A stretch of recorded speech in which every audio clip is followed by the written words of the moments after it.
마켓나우 2부 시작합니다. 시청자 여러분 안녕하세요. 이지혜입니다. 이란이 협상을 원하고 있습니다. 이 시그널에 시장이 자신감을 얻고 있는 듯합니다. S&P 500 같은 경우에도 전쟁 발발 이전 수준으로 회복을 하면서 플러스로 전환이 됐고요.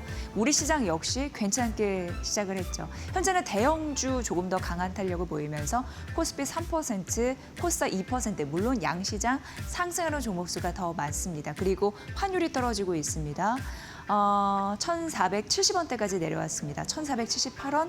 그러다 보니까 외국인 매수 들어오고 있고 외국인 선물 시장에서 매수 이어가고 있습니다. 오늘 삼성전자, 특히나 SK하이닉스의 움직임이 더 돋보입니다. 110만 원 선을 넘어섰거든요. 그런데 외국인의 순 매수세가 오늘까지 3거래 연속 들어오고 있습니다. 반가운 신호들이 나타나고 있습니다. 브리핑 통해서 이모저모 알아보도록 하겠습니다. 네, 이래서 실적이 중요하다. 이제는 정말 실적이 증시의 굉장히 키포인트가 아닐까 싶습니다. 협상. 오늘은 기대감, 종전 협상에 대한 기대감이 있지만 최근 협상은 좀 난항을 겪은 흐름들이 있었고 앞으로도 결말이 날 때까지 거친 말이 오고 갈 수도 있습니다. 그리고 좀 덜컹덜컹 그릴 수도 있습니다. 그럼에도 불구하고 오늘 하나증권에서는 이런 얘기를 하더라고요. 이 전쟁 당사국들이 너무 피로감이 셉니다. 그렇기 때문에 파국 비용도 파국까지는 치달지 않을 것이라고 했는데 왜냐하면 비용을 스스로 치러야 하기 때문에 이렇게 얘기를 했거든요. 그래서 동시에 지금 결말은 안 났지만 출구 전략 병행해서 생각하지 않을까 이런 시나리오를 제시를 했습니다. 그래서 WTI가 100달러 아래에서 움직이는 이유도 이를 반영하지 않나 이런 얘기였고요. 그러면서 자연스럽게 시장의 관심은 경기 그리고 실적으로 옮겨가고 있다라는 단서를 찾아냈습니다. 일례로 우리나라 같은 경우에도 수출 실적 굉장히 좋게 나왔습니다. 3월 수출 실적이 월간 기준으로 사상 최대, 특히나 반도체가 이끌어줬습니다. 반도체가 151% 성장하면서 사상 최대 수출 실적을 냈기 때문에 긍정적이고 이걸 보면서 단순히 가격만 오른 것이 아니라 물량도 많아지고 가격도 오르고 동반 상승, 그러니까 질이 훨씬 좋아졌다. 이런 얘기를 했습니다. 이제 서사보다는 구체적인 숫자, 데이터에 조금 더 집착하지 않을까? 이런 반가운 생각을 하게 됩니다. 그러면서 반도체에서는 숫자, 이 부분이 굉장히 중요하고 이걸 투자자들의 마음을 흔들어 놨다라고 봐도 과언이 아닌데 일단 삼성전자는 1분기 영업이익 다들 아시죠? 57조 이상 나왔고 이게 이렇게 잘 나오다 보니까 SK하이닉스 역시 잘 나올 거야. 오늘 외국인 매수세가 3거래일 연속 이어지면서 SK하이닉스가 110만 원 선을 넘어섰는데 그 이유가 이쪽에서 또 삼성전자에서 줬죠. 그런 의미에서 봤을 때 연간 이익 추정치는 날로 높아지고 있는 상황입니다. 가트너라는 곳이 있습니다. IT, 반도체 이런 부분 조사 분석하는 곳이죠. 그런데 올해 전 세계 반도체 매출이 1조 3천억 달러를 넘어설 것이다라고 얘기하면서 이 증가율만 봐도 64% 수준에 다다릅니다. 디램 가격이 연간 1년 사이입니다. 125% 성장할 가능성이 있으면서 AI 반도체가 전체 매출에서 30% 이상이 됩니다. AI 반도체에 대한 수요 보셔야 되는데 예전 같은 경우에는 AI 인프라가 서버, PC, 모바일이었다면 이제는 새로운 축이 생겼습니다. 많이 강조해드렸던 AI 인프라. 이렇기 때문에 든든한 축이라는 말씀드리고요. 물론 경계감도 없지는 않습니다. 이를 간과하는 것은 아닙니다. 왜냐하면 DDR4 같은 경우에 현물가가 메모리가가 일주일간 약 1% 정도 빠지기도 했거든요. 당연히 수요하는데 수요에 대한 피로 그리고 재고 관리 이런 부분에 대해서도 조정하면 이럴 수 있습니다. 그런데 하나증권에서는 뭘 보느냐. 현물가가 흔들리더라도 현재 계약가는 굉장히 강하다. 이걸 피력하고 있습니다. 2분기 디램 가격이 지금 전 분기 대비해서도 63% 증가 흐름들이 나타나고 있거든요. 가격이니까 올라갔다라고 표현을 해야겠죠. 인상, 이런 부분이 긍정적이라는 거고. 그래서 현물 둔화, 이런 부분에 대해서 현물가를 말씀드리는 겁니다. 이 방향성이 일시적인 조정일지 아니면 업황 둔화의 초입 구간에서 시그널일지 이런 부분으로 줄다리기 하신 분들 계실 텐데 어쨌든 그런 부분은 우리가 향후 봐야 되겠지만 전쟁이 만약 지속되거나 에너지 비용이 더 세게 들어간다면 이거는 흔들릴 수 있다라는 리스크는 어느 정도 알고 가야 된다라는 것도 놓치지는 않았습니다. 하지만 WTI가 115달러 기점으로 봤을 때 이런 부분으로 봤을 때 실적 재평 구간이 확실하고 그래서 2분기는 무엇보다도 지금 2분기입니다. 선택과 집중이 굉장히 중요한 시점. 그래서 지금은 실적이 굉장히 중요한 시점에 도달해 있다라는 점을 말씀드립니다. 이후 머니코드에서 더 자세한 말씀 드릴 거고요. 현재 10시 5분인데 시황 상황 듣고 오겠습니다. 김윤주 캐스터 받아주세요. 네, 오늘 우리 시장 미국과 이란 간의 물밑 협상 기대감에 장 초반 대비해서 상승폭을 조금씩 더욱 키워가고 있습니다.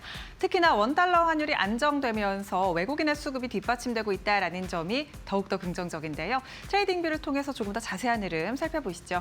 오늘 특히나 SK 하이닉스의 상승이 가파릅니다. 외국인의 수급도 3거래일 연속으로 뒷받침되고 있고 다음 주 23일에 1분기 실적을 발표하는데 이에 대한 컨센서스, 지금 영업이익만 40조 원을 넘을 것이다라는 전망까지 나오고 있습니다. 이제는 테마보다 조금 더 실적의 시장이 초점을 맞추고 있는 상황이고요. 이에 따라 반도체 관련된 종목들 그리고 증권주들 오늘 시장에 주목 크게 받아가고 있습니다. 하이닉스는 오늘 110만 원 선까지 넘어섰고요. 장중에 115만 원 선까지 오르면서 111만 5천 원 선까지 오르면서 지금 신고가 부근까지 거의 올라왔다라는 점 말씀드리고요. 정말 강한 흐름 연출하고 있습니다. 마찬가지로 삼성전자도 3% 넘게 올라주는데 일단 오늘은 실적을 발표한 삼성전자보다 실적을 발표할 예정인 SK 하이닉스 쪽으로 조금 더 시장의 기대감이 강하게 붙고 있다는 점 확인되고 있고요. 삼성전기도 MLCC 관련해서 최근 들어 주목을 받고 있는데 MLCC뿐만 아니라 엔비디아향 FCBJ 같은 고부가 기판으로도 주목을 받습니다. 2.64%가량 오르고 있고요. 이수페타시스 같은 기판 기업도 오늘 5% 넘게 올라주면서 지금 전반적으로 AI 밸류 체인이 일제히 오르고 있다는 점이 오늘 시장의 특징입니다. 또 증권 관련된 종목들도 굉장히 좋습니다. 지주사단 안에서 SK 하이닉스의 상승과 함께 SK 스퀘어도 8% 넘게 급등하고 있고요. 증권주는 지금 시장이 이렇게 잘 가는 만큼 함께 주목을 받아가고 있는 상황이고 특히나 미래에셋증권은 스페이스X 상장과 함께 엮이면서 현재 시간 기준으로 12% 넘게 급등 중입니다. 7만 2천 원 선까지 회복에 성공했고요. 미래에셋 벤처투자와 미래에셋증권 같은 종목들, 특히나 미래에셋 벤처투자는 지금 상한가 도달했습니다. 미래에셋 그룹이 스페이스X가 6월 달에 상장을 추진할 계획인데 한국에 물량을 배정받아서 공모가 가능하게끔 한국 투자자가 공모가 가능하게끔 지금 금융감독원과 논의를 진행 중이다라는 소식이 들려오고 있습니다. 이에 따라 오늘 우주항공 테마가 전반적으로 날아오르고 있는 상황인데 미래에셋 그룹주가 일제히 튀어오르고 있다라는 점까지 시장의 특징으로 잡아볼 수 있겠고요. 셀트리온 같은 경우에도 지금 자사주 소각 발표했습니다. 2.84%가량 오르면서 지금 장중에 2% 넘는 강세 여전히 유지하고 있습니다. 원전 관련된 종목도 오늘 좋은데 다만 대우건설 같은 종목은 장 초반 대비해서 조금 낙폭이 생겼습니다. 조금 하락하고 있는 상황입니다. 현대건설도 지금 2% 가까운 상승하고 있지만요. 건설주들이 최근 들어서 중동 재건 기대감이 좀 올랐었는데 오늘은 건설보다 좀 반도체 쪽으로 시장이 움직여주고 있다는 점 확인되고 있습니다. 건설 테마라든지 중동 재건 테마보다는 오늘 실적에 조금 더 시장이 초점을 맞추고 있다는 점이 특징으로 볼 수 있겠고요. 현대차와 기아 같은 종목들도 함께 올라줍니다. 현대차 4% 넘게 오르면서 오늘 50만 원 선 회복에 성공했고요. 증권가에서는 이제 65만 원으로 목표가 올려잡으면서 현대자동차 여전히 로보틱스, 피지컬 AI의 대장주로 지목을 했다는 점 말씀드립니다. 코스닥 시장 상황도 함께 살펴보겠습니다. 오늘 코스피 대부분의 종목이 상승하는 기분 좋은 장세가 연출되고 있는데 특히나 대형주 위주의 상승이 포착되고 있죠. 코스닥 시장도 비슷합니다. 지금 제약바이오 종목들 대부분이 올라주고 있고요. 기술주 안에서 로봇 관련된 종목들 굉장히 좋습니다. 또 반도체 소부장단 안에서 신텍과 하나 마이크론 같은 종목들 5% 가까이 올라주고 있고 두산 테스나는 무려 10% 넘게 급등하면서 두산 그리고 두산 테스나, 두산 반도체 밸류체인이 일제히 오르고 있다는 점, 지금 오름폭을 키워가고 있다는 점 확인되고 있고요. 바이오 안에서 큐리오스 바이오시스템즈가 10% 넘게 급등하면서 시장 안에서 가장 큰 주목받고 있습니다. 그리고 알테오젠과 ABL 바이오, 리가켄 바이오사이언스 같은 종목들, 특히나 리가켄 바이오사이언스는 4% 넘게 오르면서 시장을 지지하고 있는데요. 이제 이번 주죠. 이번 주 금요일부터 미국에서 세계 최대 암학회가 개최될 예정입니다. ADC 관련된 기업들 주가 모멘텀으로 작용할 수 있을지 잘 지켜보시는 게 중요할 것 같습니다. 일단 오늘은 ABL 바이오, 리가켄 바이오사이언스 각각 2%, 4% 올라줍니다. HLB도 7% 넘게 오르면서 오늘 제약바이오 종목들 대부분이 올라주고 있고 제약바이오 안에서 대형주들이 좀 올라주면서 지수 상승을 이끌어주고 있다는 점 확인되고 있습니다. 다만 지금 반도체 소부장 안에서는 어제 좀 주목을 받았던 동진 세미케미 주가가 좀 밀리고 있는 상황이고요. 1%가량 밀립니다. 그리고 광통신주 안에서도 좀 선별적인 움직임이 포착되고 있는데 RFHIC 같은 경우에도 장중 하락으로 전환이 됐고요. 1% 가까이 밀리고 있다라는 점 확인되고 있습니다. 다만 대한광통신 같은 종목들은 여전히 추가적인 상승세를 이어가고 있는 상황이고 광반도체, 광통신주들은 여전히 지금 주가가 상승 탄력 여전히 붙고 있는 상황이다라는 점 확인되고 있습니다. 그리고 스페이스 X 테마 관련해서 우주항공 섹터, 캔코와 에어로스페이스 같은 종목들도 주목을 받고 있는 상황이고요. 그리고 아주 IB 투자 같은 그러한 종목들, 스페이스 X 관련된 지금 벤처 투자 관련된 종목들도 함께 올라주고 있다는 점 확인되고 있습니다. 지수는 어떻게 움직이고 있을까요? 지수 상황 열어보시죠.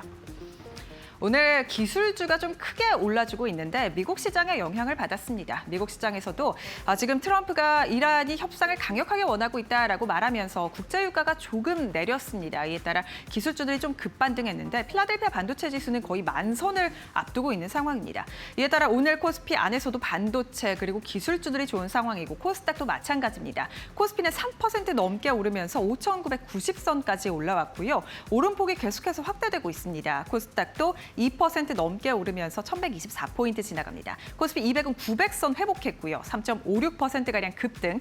오늘 4% 넘게, 5% 넘게 오르면서 매수 사이드카가 코스피에 발동될 수 있을지까지도 기대감이 모이고 있습니다. 코스피 매매 동향 함께 열어볼 텐데요. 오늘 외국인의 순매수 들어옵니다. 기관 같은 경우도 장 초반 순매도에서 순매수로 전환이 됐고요. 외국인과 기관 합쳐서 약 7천억가량 사고 있습니다. 개인 같은 경우에는 7,500억가량 차익 실현 매물 나오고 있는 상황인데 오늘 원달러 환율이 조금 안정화되면서 외국인의 수급이 양시장에 들어오고 있습니다. 코스닥 매매 동향 바로 열어보시죠.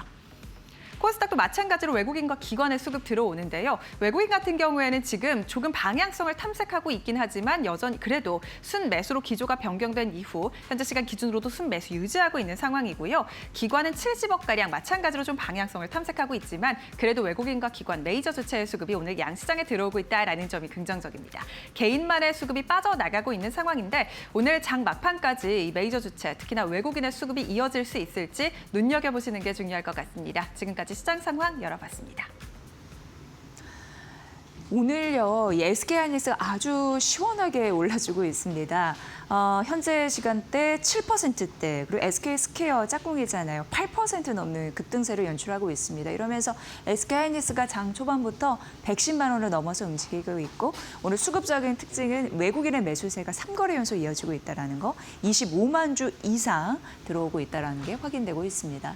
KB증권이 지난주 저희가 머니코드에서 180만 원으로 생각을 안 하는 것 같습니다. 한 번 더 올려서 190만 원짜리가 나왔습니다라고 언급드렸는데 그게 10일이었죠. 목표주가 190만 원으로 매수 유지한다고 하면서 외국인 수급에 초점을 맞췄습니다. 그래서 오늘은 외국인 이 수급 굉장히 결정적으로 중요한 역할을 할 것이기 때문에 이런 부분을 초점을 맞춰서 설명을 해드리려고 합니다. 일단 고객사, 클라우드 업체가 되겠고 GPU 업체가 되겠고 이런 고객에서 3년에서 5년 그러니까 LTE 계약, 장기 계약 체결 이런 부분을 하고 있는 상황인데 이걸 봐도 단적으로 메모리 부분에서는 굉장히 수요가 넘치는구나. 공급이 부족하기 때문에 이러한 현상이 장기화되겠구나라는 걸 인식할 수 있는 것 같고요. 이런 부분이 사실 외국인 투자를 자극시키는 결정적인 요인이 되고 있다라고 얘기를 합니다. 특히나 TSMC, 이거 파운드리 부분이잖아요. 그러니까 선수주하고 고객이 원하는 대로 맞춤형으로 설계해주고 납품해주고 돈을 버는 구조. 그런데 장기 계약으로 체결하는 부분이니까 이미 수주를 받는다. 실적은 이미 나와 있다. 앞으로 더 커질 가능성이 있다. 이렇게 보시면 되는데 이렇게 메모리 반도체 파운드리 모델입니다. 이런 부분은 굉장히 우리나라에서도 긍정적인 게 기업 입장에서 이익 변동성을 완화해 주는 겁니다. 그래서 반도체 같은 경우에는 경기 변동성 굉장히 민감하게 반응할 수 있는데 그런 걸 다 털어내고 수주가 되어 있으니 큰 문제 없는 경기 변동에 따라서 뭐 실적이 왔다 갔다 하지 않는 굉장히 이익이 안정적인 구조로 갈 수 있는 걸 마련했다라는 거에 큰 점수를 주더라고요. 그게 실적 가시성 이런 부분을 좋게 할 거고 결국 수익 구조를 안정화시킬 것이다라는 걸 한마디로 정리한 거고요. 그리고 SK하이닉스는 용인 클러스터 이런 부분이 있는데 장기적인 집중 투자하면 달러 유입됩니다. 달러가 유입된다면 우리나라 환율이 안정될 수 있습니다. 전반적으로 선순환 구조가 만들어지겠네요. 이런 부분 긍정적으로 파악을 했고요. 그리고 이제 중요한 게 영업이익단에서 앞서서 말씀드린 게 이렇게 최근 굉장히 중요한 거는 결국 이제 실적을 봐야 되는데 우리가 여러 가지 뭐 전쟁이나 뭐 이 서사보다는 실적, 데이터에 이제 집착을 해야 된다라고 말씀드렸는데요. 영업이익이 작년에 SK하이닉스는 47조였는데 올해는 251조. 이 단적인 숫자만 봐도 굉장히 성장하는 걸 느끼실 수 있을 것 같고요. 올해 251조라면 내년은 358조 원 정도 예상이 되고 있습니다. 그런데 이렇게 실적으로 잘 나와준다면 좋은 겁니다. 우리나라 기업들이 돈을 많이 벌게 되면 증시 도움이 오늘 같은 경우에도 SK하이닉스가 이렇게 튀어주고 삼성전자가 잡아주고 전반적으로 기업들이 잘 나오다 보니까 증시가 올라오잖아요. 그리고 환율이 떨어지고 그러니까 증시는 오르고 환율은 안정되고 그런 또 긍정적인 모멘텀을 가져다 주는데 이렇게 된다면 외국인이 매력적으로 안 볼 이유가 없는 거죠. 그러니까 외국인 순매수가 더욱더 강화가 되면서 긍정적인 그런 효과들을 낳을 수 있다라고 표현을 했습니다. 중동 리스크에도 성장은 지속될 거라고 합니다. 그 이유를 보니까 2분기 AI 서버 출하량이 예상보다 굉장히 잘 나올 것으로 예측을 됐는데 올해 AI 서버가 28% 성장할 것으로 보는데 이게 전체 서버 매출 단에서 2배 이상 기록할 거라고 합니다. 그러니까 AI 서버의 막강한 힘, 그에 따른 메모리 단의 긍정적인 파워 이런 부분을 느끼실 수 있을 것 같고요. 그렇다면 올해 디램 같은 경우에는 1년 사이에 170%, 낸드는 190% 성장이 예상된다라고 하니까 자연스럽게 목표 주가 190만 원 올려잡은 이유 그리고 그걸 유지한 이유 여기서 찾아볼 수 있네요. 여러분들 잘 보시고요. 오늘 외국인 3거래 연속 매수세가 이어가고 있는데 또 긍정적인 흐름들을 또 잘 주시한다면 더 많이 들어올까에 대한 기대감을 쉽게 하는 그런 KB증권의 리포트였다는 거 말씀드립니다. 그리고 이제 외국인의 수급 그런 부분에서 또 하나 볼 종목이 있죠. 바로 현대차입니다. 굉장히 조용한 흐름을 가져다 주고 있는데 키움증권에서 현대차에 대한 분석을 해서 또 외국인 수급과 좀 연결해서 볼 지점이 있어서 픽해봤습니다. 일단 목표 주가는 65만 원 유지입니다. 그런데 우리가 한때 생각해보면 목표 주가가 80만 원까지 올라간 적이 있었는데 약간 아쉽죠. 그러니까 올 초 같은 경우에는 뭐 항상 문제가 됐던 품목 관세 이런 부분 이제 상수로 안정화되면서 피지컬 AI 그런 강력한 모멘텀이 붙으면서 주가가 전통 자동차 레벨을 넘어서 새롭게 그런 평가가 되면서 그때 이제 목표 주가가 80만 원까지 올라가는 그런 현상이 나타났는데 현재는 이제 이란 전쟁 리스크 이런 부분에 발목을 잡히면서 전반적으로 주가가 잘 못 가는 흐름들이 있었습니다. 밸류 부담, 그동안 이제 누적된 그런 밸류 부담도 있고 중동 변수도 있고 그래서 뭐니 해도 이럴 때에는 대장주로 좀 돈이 쏠리는 현상이 나타나니까 그런 부분으로는 또 보셔야 될 것 같고요. 자동차 수급은 어떻게 될까? 그런데 여기 키움증권에서는 약간 지연이 되지 않을까 이렇게 그러니까 회복되는데 지연되지 않을까 이렇게 예상을 했습니다. 워낙 약세가 지속이 되고 있는데 외국인 지분 축소하는 그런 흐름들 추세가 지속이 되고 있다라고 하거든요. 그러니까 앞서서 메모리 반도체와는 현대차와는 외국인 수급 부분에서 약간 좀 엇갈리 흐름들이 비교되시죠. 그런 부분으로 보시면 될 것 같고요.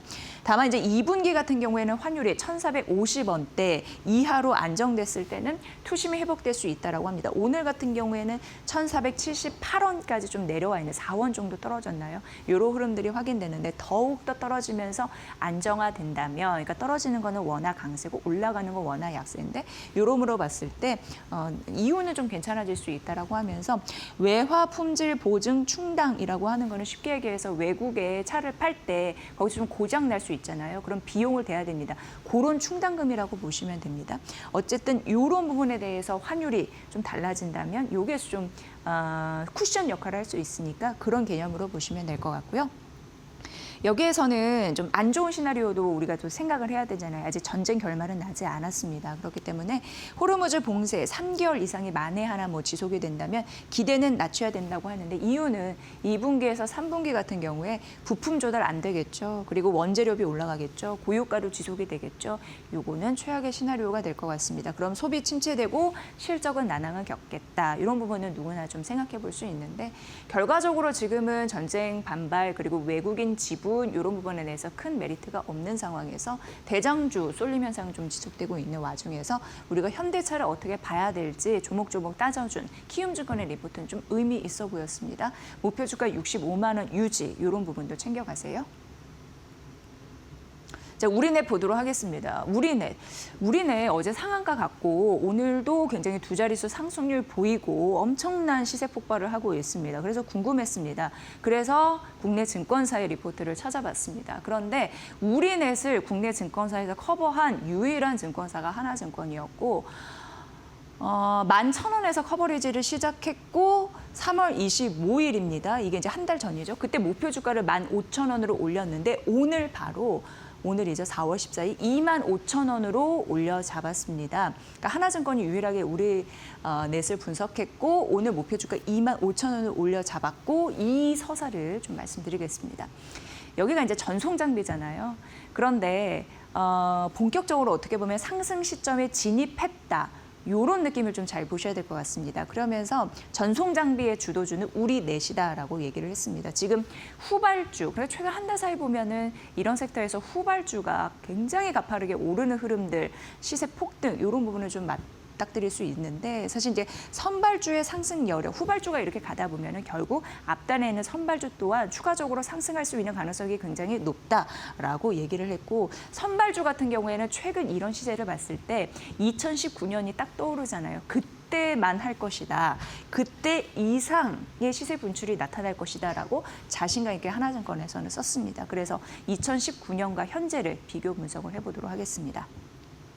2019년 무선 기지국이 그때 이제 주도주였습니다. 쉽게 얘기해서 휴대폰과 인터넷을 연결해 준다라고 보시면 되는데 그런데 인빌딩 그다음에 인빌딩 장비였습니다. 건물 안으로 들어가면은 전파 방해 안 되고 잘 이어줘야 되잖아요. 그 장비가 그 다음 주자였습니다. 그리고 나서 전송 유선 장비 이런 섹터가 연결이 됐습니다.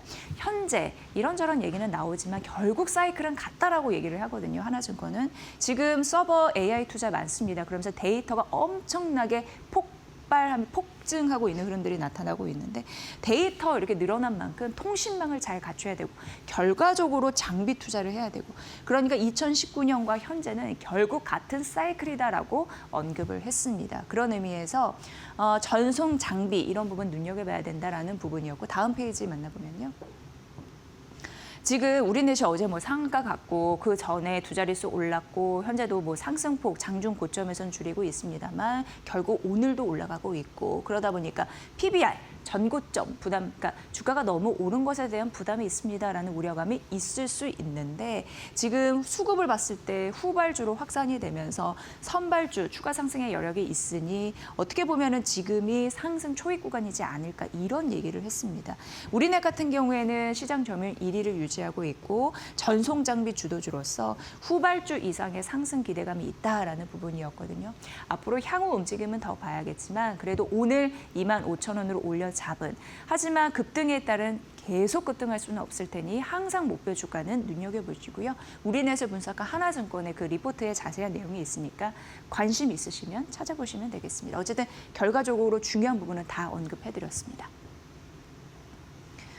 네, 대한항공 계속 타야 될까 말아야 될까 그러니까 투자의 입장에서 이렇게 고민하신 분들 있으실 것 같습니다. 많은 분들이 여행을 계획했는데 유류비 때문에 항공사들 특히 이제 저가 항공사에 해당이 되겠지만 취소가 됐다라고 하면서 볼멘소리 하신 분들도 들었는데 결과적으로 대한항공은 그래도 유일하게 이제 대형 항공사로서 버틸 힘은 있다라는 얘기가 나옴에도 불구하고 오늘 아침 굉장히 많은 증권사에서 대한항공을 분석했는데 제가 일일이 다 검색을 해봤거든요. 그런데 굉장히 엇갈리는 분석이 있어서 비교 분석을 한번 해드리면 좋겠다라고 해서 픽을 해봤습니다. 일단 삼성증권 보도록 하겠습니다. 삼성증권은 목표 주가를 떨어뜨렸거든요. 특히나 투자 의견도 한 단계 낮춰서 중립으로 낮췄습니다. 목표 주가는 기존 대비 13% 내려서 26,000원이었습니다. 이후에 설명해 드릴 테니까 이 목표 주가 26,000원 좀 잘 기억해 두시면 될 것 같습니다. 올해 이익이 44% 좀 빠질 것이다, 하향 조정될 것이다 라고 하면서 이건 추정치입니다. 그러면서 목표 주가를 이렇게 낮춘 거고요. 지금 항공유에 대한 부담을 여기서 크게 생각한 거예요. 그러니까 삼성증권에서는 연평균으로 봤을 때 항공유가 $1 오르게 되면 7천억 원 이상의 추가 비용이 부분이 항공사에게는 부담된다고 합니다. 그러니까 이게 이익을 훼손시킬 것이다라는 가능성을 언급을 한 거고요.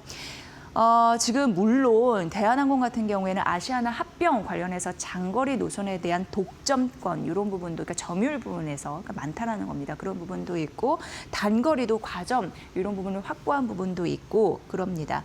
하지만 여객 부분에서는 이제 비수기고 고유가, 고환율, 삼중고에 시달리는 바 실적에 대한 악화될 가능성이 있다라고 우려했거든요. 그래서 목표 주가를 낮춘 흐름들이 있습니다. 26,000원이라는 점, 삼성증권, 투자 중립 이런 부분 얘기했고 다음 페이지에서 만나보면 그런데 KB증권에서는 목표 주가 36,000원으로 제시하면서 투자 매수 유지했거든요. 그리고 사실 이제 대부분의 증권사가 목표 주가를 크게 흔들지 않는 흐름들은 있었습니다. 여기에서는 어떤 얘기를 하냐면 대한항공이 고유가에 철저히 대비하고 있는 바 크게 흔들림이 없이 순항할 것이다 이렇게 표현을 했거든요. 지금 항공화물 운임이 빠르게 상승하고 있는 거에 초점을 좀 맞췄습니다. 왜냐하면 AI 투자가 활발하잖아요. 그러니까 화물 이쪽에서 수요가 굉장히 상승할 것이다, 증가할 것이다 이런 가능성을 언급했고요.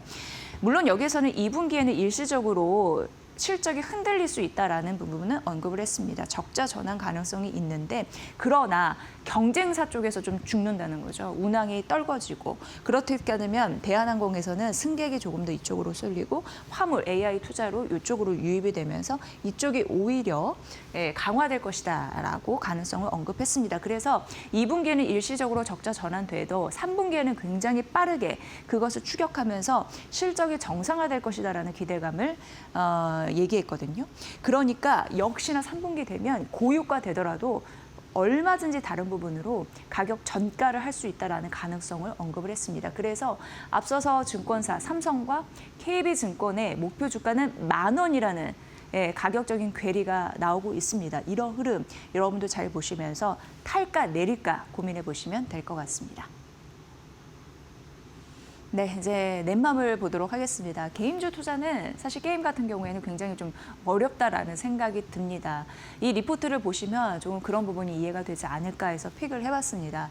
한국투자증권에서는 목표가 7만 원으로 하향했거든요. 근데 매수는 유지했습니다. 왜 떨어뜨렸냐? 지배주주 순이익이 낮아질 것이기 때문에 15.8% 정도 떨어뜨렸고요. 지금 여기가 이제 문제가 되고 있는 거 목표 주가 하향이니까 그거에 대한 원인을 분석해 드려야 되는데 매출이 그러니까 1분기 매출이 아직 안 나왔습니다. 4분기 대비해서 둔화될 것이기 때문에 라고 얘기를 했고 그게 해외, 국내 모두 다 매출이 감소할 것이다 이렇게 분석을 했습니다. 기존 라인업 매출이 떨어지면서 그럴 가능성이 있고요. 하지만 2분기는 실적이 좀 반등할 것이다라는 전망은 나왔습니다. 지금 대형 게임사에서 전략을 변화하고 있습니다. 게임주는 신작 굉장히 중요한데 신작 1개 혹은 2개 때문에 주가의 변동성이 굉장히 큽니다. 이걸 게임사도 아니까 전반적인 전략을 변화하고 있는 흐름들이 나타나고 있다라고 얘기했습니다. 그러면서 넷마블 같은 경우에도 작년부터 다작 전략을 추구를 했죠. 스타다이브 4월 있고 솔 인챈스 이게 이제 6월 출시가 되고 6월 이후부터는 북미에서 구글 플레이의 수수료도 인하되는 바 좀 긍정적인 시그널은 있다고 합니다. 하지만 목표주가 떨어뜨린 거 이익 이런 부분에서 문제가 있기 때문에 결과적으로 넷마블 무엇이 문제일까 했을 때 이익, 실적 이런 부분이다라고 언급해드리겠습니다. 한국투자증권의 리포트였습니다. 네, 오늘 시장은 좀 오르고 있습니다. 시원하게 오르고 있죠. 반도체, 메모리 투탑의 역할 이쪽에서 나오고 그 외에 AI 투자 이런 부분, 소프트웨어 관련 이런 부분이 좀 오르고 있지 않나 이런 생각 해보게 됩니다.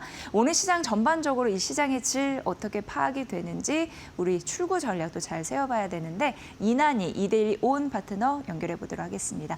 파트너님 반갑습니다. 예, 반갑습니다. 네, 오늘 시장 어떻게 보십니까? 예. 네.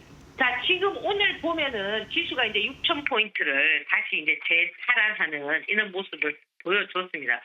물론 그게 지금 현재 1등 공신이 반도체입니다. 지금 앵커님이 말씀하신 것처럼.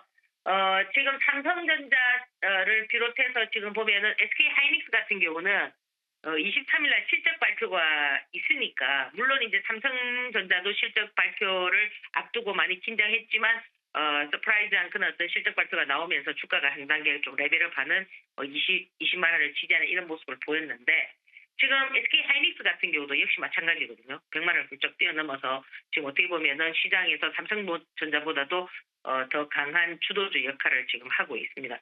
그래서 사실 지금 우리 시장이 보면은 지금 이란 전쟁, 그죠? 미국 시장 뭐 이런 부분과는 약간 좀 동떨어진 이런 어떤 모습들을 보여주고 있거든요. 이 종목들 자체도 보면은 사실 그 이란과 지금 미국과의 그 전쟁에서 가장 쟁점이 되는 부분이 뭐냐면은 서로가 그저 승리했다라는 그런 어떤 메시지를 담고 있거든요. 미국은 미국 나름대로 우리가 이겼다, 이란은 이란대로 우리가 이겼다. 이런데 사실 미국 같은 경우는 어떻게 표현을 하느냐면은 이란은 그저 언론 앞에서는 큰 소리 치지만 뒤에서는 그저 우리가 협상을 하면서 무릎을 꿇고 있다 이런 표현을 하고 있지 않습니까? 그래서 가장 요 쟁점이 되는 부분이 이제 우라늄과 관련돼 있는 부분인데. 이제 이 부분이 이제 20년 동안 동결 하느냐 아니다 우리 5년 동안만 동결해달라 뭐 이런 부분이 지금 맞물려서 지금 호르무즈 해협도 그저 이렇게 서로가 쌍방의 어떤 이런 모습을 보여주는 거에도 불구하고 지금 우리 시장은 어떠냐면은 상당히 테마가 움직이는 그런 시장이라는 겁니다. 그래서 사실 이제 그렇게 되면은 우리가 이제 그 삼성전자나 반도체가 움직였을 때 이 재건 관련한 종목들이 같이 좀 움직여줬는데 오늘은 그냥 뭐 소소하게 움직이고 오늘의 가장 핵심 키포인트는 스페이스 엑스와 관련돼 있는 그런 종목들이 지금 상승을 하고 있거든요. 그래서 지금 보면 미래에셋 벤처라든지 아주알비라든지 스피어라든지 미래에셋 증권이라든지 생명이라든지 이런 종목들이 지금 움직여주고 있습니다. 그래서 사실 지금 이런 흐름이라면은 그저 완벽하게 좀 재건과 관련돼 있는 이런 건설주들도 따라줘야 되는데 좀 그런 부분은 조금 그저 약한 반면에 또 약간 좀 해지성 종목들도 좀 움직여 주거든요. 그러니까 우리가 이제 기름이 없으면 되지 않는 부분들이 상당히 많습니다. 그러다 보니까 지금 보면 최근에도 보면 알루미늄이라든지 뭐 이런 종목들 그다음에 그 뭐 플라스틱 관련한 그죠 오늘은 뭐 대표적으로 세린 PNG라든지 이런 종목들이 강하게 움직여 주고 있고요. 그렇다고 해서 지금 완전히 지금 해결된 부분이 아니고 지금 1차 협상이 결렬되어서 지금 우리 희망사항은 뭡니까? 2차 협상이 재개된다라는 그런 어떤 메시지 때문에 지금 미국 시장이 살짝 반등하고 비트코인도 반등하고 이런 모습이잖아요. 그죠? 그렇지만 아직 불확실성이 완전히 해소가 된 것이 아니라 제가 말씀드렸듯이 항상 협상이라는 거는 변수가 존재하기 때문에 1차 협상에서 변수가 존재했고 또 이제 2차 협상이 또 어떻게 진행되느냐. 그죠? 거기에 따라서 또 3차 협상까지도 우리가 조금 열어놔야 되는 그런 부분들이기 때문에 여러분들께서 좀 발빠르게 좀 하실 분들께서는 이렇게 좀 테마선도 옆에 하나 두고 그죠? 그리고 지금 시장을 주도하는 반도체 가장 대표적인 거 삼성전자, SK 하이닉스 뭐 그와 관련해서 오늘 지금 보면은 반도체들이 좀 잘 움직입니다. 뭐 오키스 전자라든지 그죠? 또 그런 뭐 종목들이 많이 움직이고 있으니까 서울 반도체나 이런 종목들도 좀 같이 움직여주고 있으니까 그런 흐름들도 같이 챙겨보는 뭐 그런 전략을 한번 펼쳐보시는 게 좋지 않겠나 이렇게 생각을 합니다. 양방향을 두고 그죠? 지수가 계속 올라간다고 해서 이 주가라는 거는 일정 방향으로 한 방향으로 올라가는 건 아니거든요. 그럼 약간 조정을 볼 때 그죠? 또 넥스트 트레이딩 시간에서 어떤 종목들이 움직이는가를 살펴보시고 여러분께서 투자를 하는 그런 전략 펼쳐보시기 바랍니다. 그래서 일단 우리는 이제는 약간 미국 시장에서 벗어나는 그런 어떤 흐름들을 보여주고 있기 때문에 여러분들께서 지난주에도 제가 말씀드렸듯이 같이 투자를 할 수 있는 그런 어떤 종목들이 만들어졌다. 그 대표적인 게 반도체잖아요. 그죠? 그래서 그런 부분들도 여러분들께서 계좌에 좀 넣어두시고 좀 지켜보는 너무 단기적인 이런 흐름보다는 조금 멀리 보는 뭐 그런 전략 한번 펼쳐보시기 바랍니다. 자, 오늘도 성공 투자하시고 항상 행복한 하루 되시기 바랍니다. 감사합니다. 네, 오늘도 전략의 틀 잘 잡아주셔서 감사합니다. 고맙습니다. 예, 감사합니다. 네, 이난희 이데일리 온 파트너의 전략 들어봤습니다. 최근 메모리 반도체 이외에 자동차 관련주도 관심 많으시더라고요. 그래서 준비했습니다. 다음 코너에서는 현대차 그룹주 관련주 포함해서 전반적인 전략 짚어드릴게요. 잠시만요.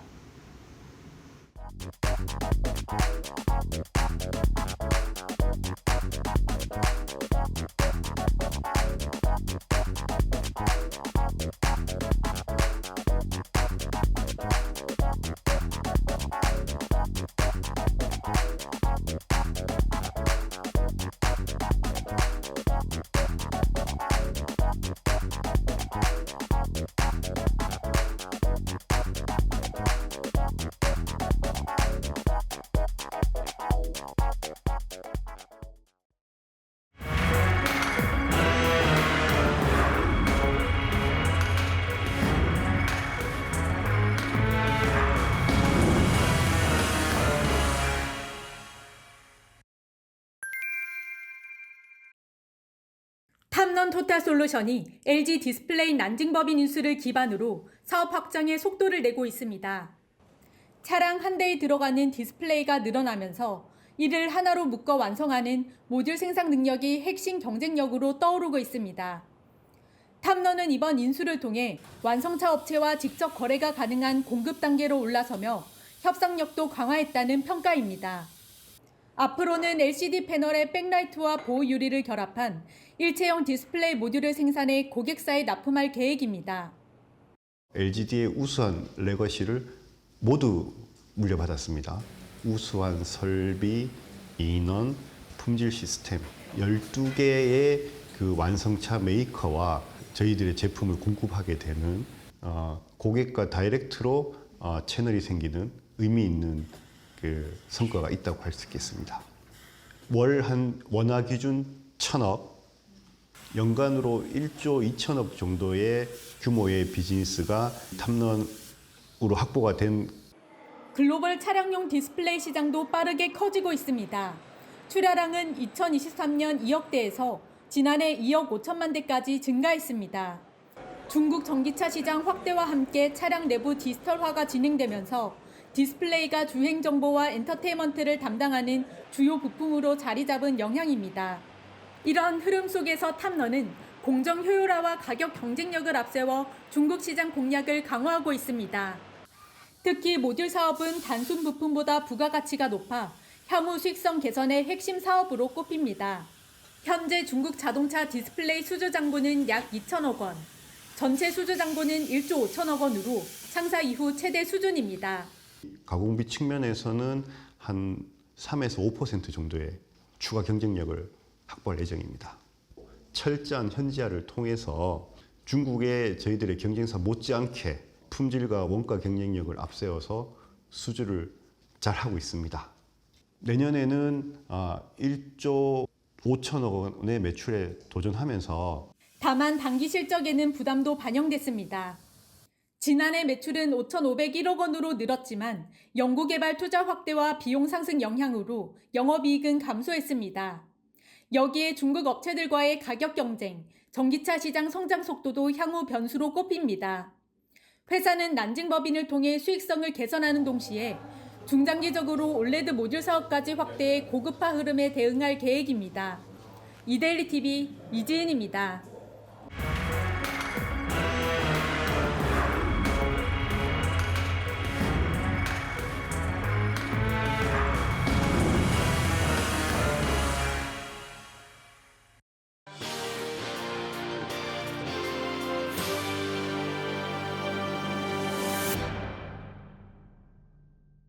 무엇보다 실적 시즌 준비를 잘 해야 됩니다라는 말씀을 드렸는데 오늘은 현대차 그룹 쭉 실적을 분석해드리고 자동차, 미래차 투자 전략에 대해서 전격 분석해드리려고 합니다. 이 시간을 위해서 이재일 유진투자증권 연구원 나와 계십니다. 위원님 안녕하세요. 안녕하십니까? 네, 반갑습니다.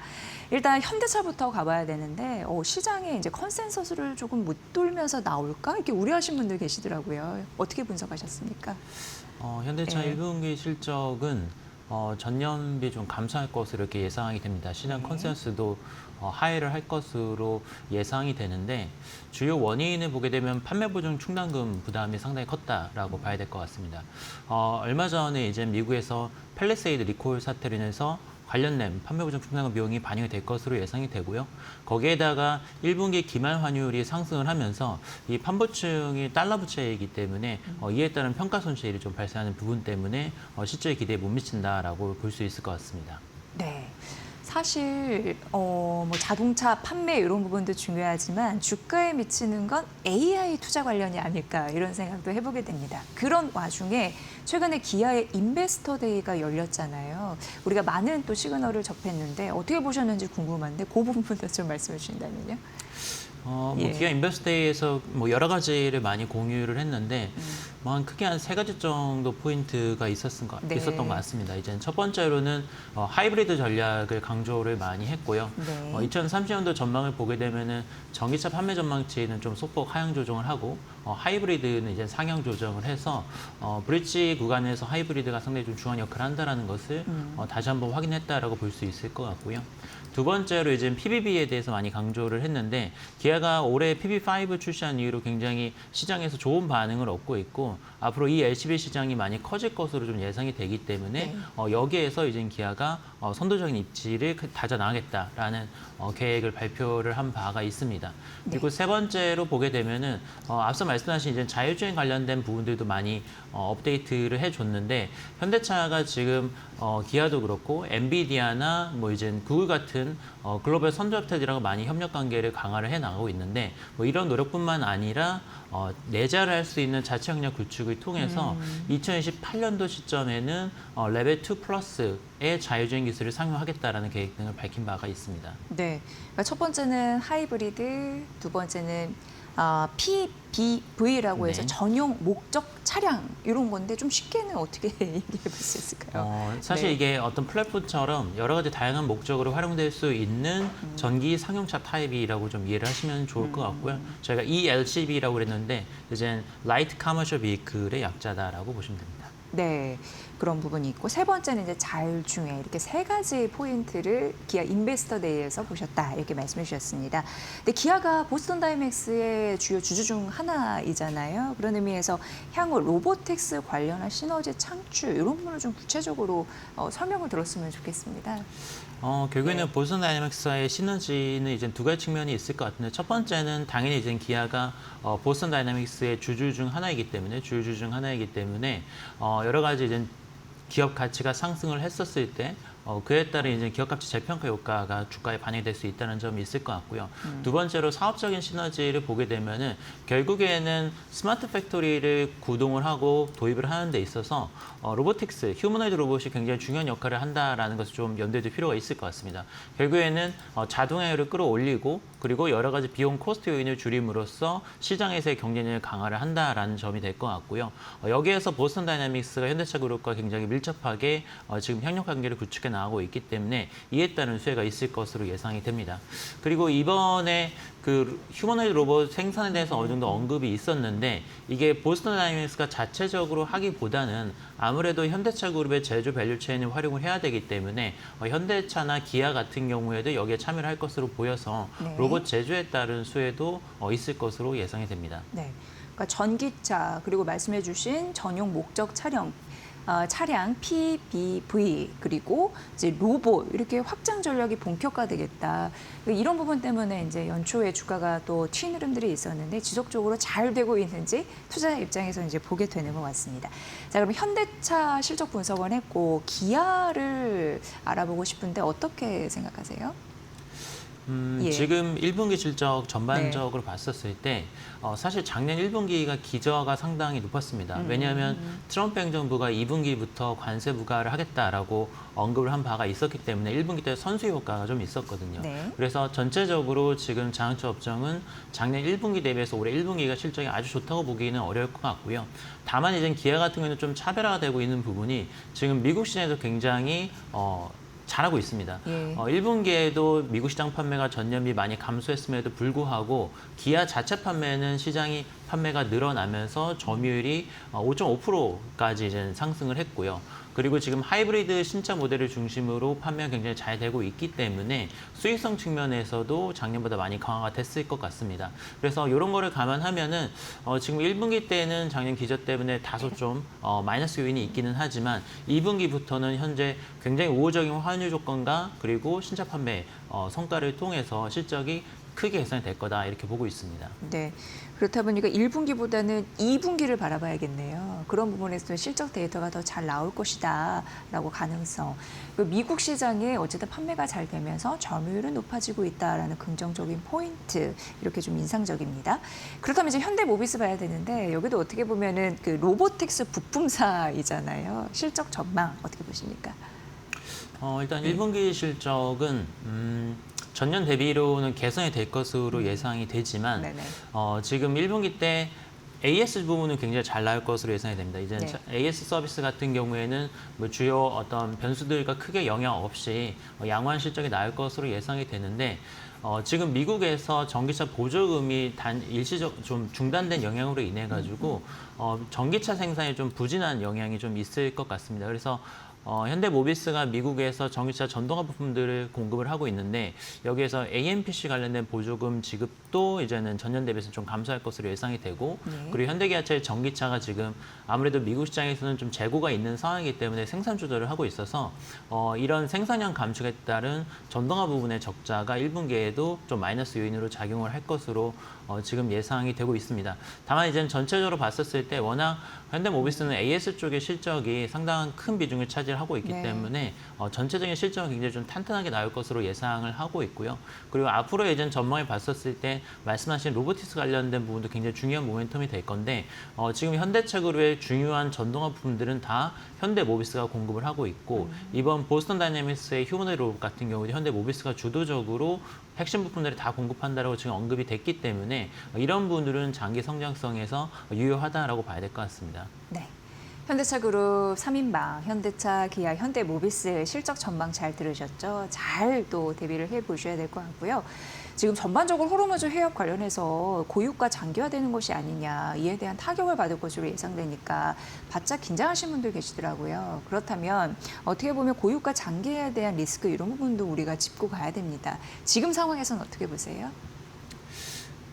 예. 결국에는 유가가 내려가야지 그렇죠. 좋은 상황이긴 예, 한데 유가가 고유가가 장기화되게 되면은 제조업 측면에서는 아무래도 여러 가지 원가들이 상승하는 부담이 분명히 좀 작용을 할 수 있을 거고요. 그리고 자동차 같은 경우에는 신차 가격뿐만 아니라 차량의 유지, 운용하는 데 있어서 유가가 상당히 큰 영향을 미치기 때문에 여러 가지 가격 부담 요인들이 가중이 될 수 있습니다. 그래서 이게 장기화되게 되면 결국에는 신차 수요에도 좀 마이너스로 작용을 할 수 있어서 이 부분은 좀 유심히 봐야 될 것 같습니다. 다만 이제 지금 아직까지는 컨센서스가 장기화되기보다는 단기에 이제 전쟁이 종료가 되면서 유가가 안정화될 것으로 좀 예상이 되고 있기 때문에 일정 수준의 유가 인상 부분 같은 경우는 판가 인상이나 다른 비용 절감 효과 등을 통해서 상쇄를 할 수 있기 때문에 그렇게 된다면 좀 중립적인 상황까지도 대응을 할 수 있지 않을까 이렇게 예상이 됩니다. 네. 고유가가 이제 지속이 되면 부품 조달도 잘 안 될 거고, 그리고 뭐 원재료비도 높을 거고, 소비 침체될 거고, 그러면 실적 난항을 겪을 거고, 앞서서 머니코드에서 그런 부분도 언급을 해드렸는데, 결과적으로 빨리 이런 부분이 해제가 돼서 주가 반등의 또 핵심적인 요인이네요. 잘 풀리길 좀 바라야겠죠. 자, 어찌됐건 그럼 현대차 3사 전략을 어떻게 가져가면 좋을지 좀 여쭤볼게요. 지금 이제 가장 핵심적인 건 아까 말씀하신 것처럼 이란 전쟁 사태가 빨리 조기에 종결되는 게 가장 중요할 것 같고요. 네. 여러 가지 매크로 변수들이 특히 자동차 같은 경우는 경기 소비자라고 저희가 흔히 얘기를 하는데 대변수에 영향을 받는 것을 좀 부정하기는 힘든 것 같습니다. 그래서 이런 부분들이 좀 해소가 된 상황에서 미래의 어떤 저희들이 가지고 있는 기대감들이 발현이 되면은 주가는 회복세가 뚜렷하게 나타날 것으로 보고 있는데 지금 이미 주가는 많이 조정을 받은 상태이기 때문에 이런 전쟁으로 인한 여파들이 이미 가격에는 반영이 돼 있다는 점 좀 염두에 둘 필요가 있을 것 같고요. 네. 앞으로는 1분기나 2분기까지 상반기까지는 좀 실적의 저점을 다지고 하반기부터 좀 개선되는 그림이 나타날 것으로 예상이 되고 있기 때문에 점점 더 우상향하는 추세가 형성이 되지 않을까 이렇게 기대를 하고 있습니다. 타픽 같은 경우에는 지금 로보틱스나 어떤 SDB 전략들 현대차그룹의 미래 전략에서 가장 선도에 있는 것이 결국에는 현대차라고 봐야 되기 때문에 네. 현대차를 타픽으로 말씀을 드리고요. 그리고 현대모비스 같은 경우에도 로보틱스 밸류체인에서 부품 공급의 핵심 부분들을 다 공급을 하고 있기 때문에 앞으로 체질이 많이 개선이 될 것으로 예상이 됩니다. 그래서 현대차, 현대모비스를 주가 반등 구간에서 가장 좀 강하게 시세가 나올 수 있는 종목들이 아닌가 이렇게 생각을 해서 추천을 드립니다. 네. 그러니까 전반적으로 1년의 흐름을 봤을 때 상저하고의 패턴이 될 것으로 보이고 이 중에 탑픽은 현대차와 현대모비스다라고 언급해드렸는데 오늘 좀 반등하네요. 현대차가 49만 8천 원 그리고 현대모비스가 40만 6천 원 해서 3에서 4% 뛰면서 시가 대비 상승을 높이는 양봉의 흐름을 하고 있다는 점 말씀드립니다. 그리고 테슬라도 많이 궁금해하셔서 이것도 이제 추가 질문 좀 드리면 좋을 것 같은데 테슬라 FSD가 유럽에서 처음으로 승인이 났다는데 이제 의미가 어느 정도 있는 건지 궁금합니다. 예. 유럽 시장에서 첫 승인이 드디어 이제 났는데 네. 이게 상당히 좀 난항을 겪었었던 부분입니다. 왜냐하면 원래 이게 유럽 시장 승인이 작년쯤에는 가능할 것으로 예상을 했었는데 거의 한 1년 정도 딜레이가 되면서 이제 승인이 됐던 걸로 보입니다. 근데 이게 유럽 전역에서 어떤 승인이 난 거는 아니고 이제 네덜란드에서 이제 승인이 난 거기 때문에 앞으로 이제 유럽 시장에서 네덜란드를 교두부로 해서 점차 이제 확장해 나가야 될 필요가 있을 것 같습니다. 여기에서 저희가 좀 볼 수 있는 부분은 첫 번째로 이게 자율주행 관련된 부분들이 각 국가별로 규제나 이런 것들이 굉장히 좀 상이하기 때문에 도입까지 좀 시간이 걸린다는 걸 좀 저희가 염두에 둘 필요가 있을 것 같습니다. 미국에서는 상당히 규제가 자유롭기 때문에 빠른 도입이 가능하지만 예를 들어서 유럽 같은 경우 국가별로 이런 규제들이 승인을 받아야 된다고 한다면은 상당히 좀 예상보다는 스케줄이 좀 지연될 수 있다는 점을 좀 봐야 될 것 같고 두 번째로는 결국에는 지금 테슬라가 앞으로 이제 유럽 시장에서의 판매량 반등이 나오기 위해서는 이 FSD 도입이 굉장히 좀 핵심적인 부분이 될 것으로 보이는데 이 FSD가 점차 유럽 전역으로 확대가 되면 될수록 지금 다소 부진한 테슬라의 판매 실적도 동반해서 턴어라운드 될 수 있기 때문에 이런 것들을 저희가 좀 꼼꼼히 보면은 테슬라의 어떤 반등, 판매 반등 시점을 좀 예측할 수 있지 않을까 이렇게 보고 있습니다. 네, 굉장히 의미 있는 게 유럽의 자율주행 규제 전환이 시작이 됐습니다. 그래서 테슬라 승인이 해주면서 그런 부분이 어떻게 보면 규제 문이 열렸다 이렇게 보시면 될 것 같고요. 기술력 중심의 경쟁 이런 부분에서 미국과 중국 계속 좀 치열해지겠죠. 네, 그런 부분 좀 보셔야 될 것 같고 로봇 택시 시장 개화 이런 부분도 좀 발빠르게 전략으로 챙기셔야 될 것 같습니다. 전반적으로 자동차 업종 저희가 봤는데 앞서서는 현대차, 현대모비스, 탑픽이라고 하셨는데 자동차 전반으로 넓혀서 봤을 때 탑픽은 조금 더 추가적으로 들을 말이 있을까요? 예. 지금 뭐 추가적으로 말씀드리면은 현대 오토에버 같은 경우에도 예. 저희가 이제 추천주로 말씀을 드리고 있는데요. 지금 현대차 그룹이 앞으로 AI 관련된 투자들을 굉장히 대폭 증가를 시킬 것으로 예상이 되기 때문에 현대차 그룹의 IT 어떤 서비스나 어떤 IT 투자 이런 부분들을 다 전담하고 있는 현대 오토앱의 실적이 동반해서 향상이 될 것으로 기대가 되고 있습니다. 과거와는 다른 대규모 투자이기 때문에 이 부분이 또 실제에 크게 기여를 할 것으로 보이고요. 또 앞으로 현대 오토앱 같은 경우에는 스마트 팩토리 관련된 솔루션들도 같이 제공을 하고 있기 때문에 스마트 팩토리가 도입되고 거기에 휴머노이드 로봇이 투입되게 되면은 그에 따른 로봇 관제 시스템 운영까지도 새로운 비즈니스로 맡게 될 것으로 보입니다. 그래서 앞으로 미래 성장성을 봤을 때 비즈니스 구조가 상당히 좀 큰 부분으로 변화가 나타나기 때문에 현대 오토에버도 이제 변화의 수혜주로 이제 볼 수 있을 것 같습니다. 네.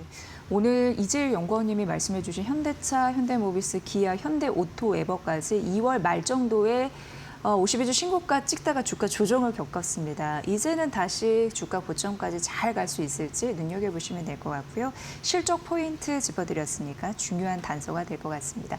오늘 자동차 업종 전반적으로 쭉 살펴주셨습니다. 이재일 유진투자증권 연구원입니다. 고맙습니다.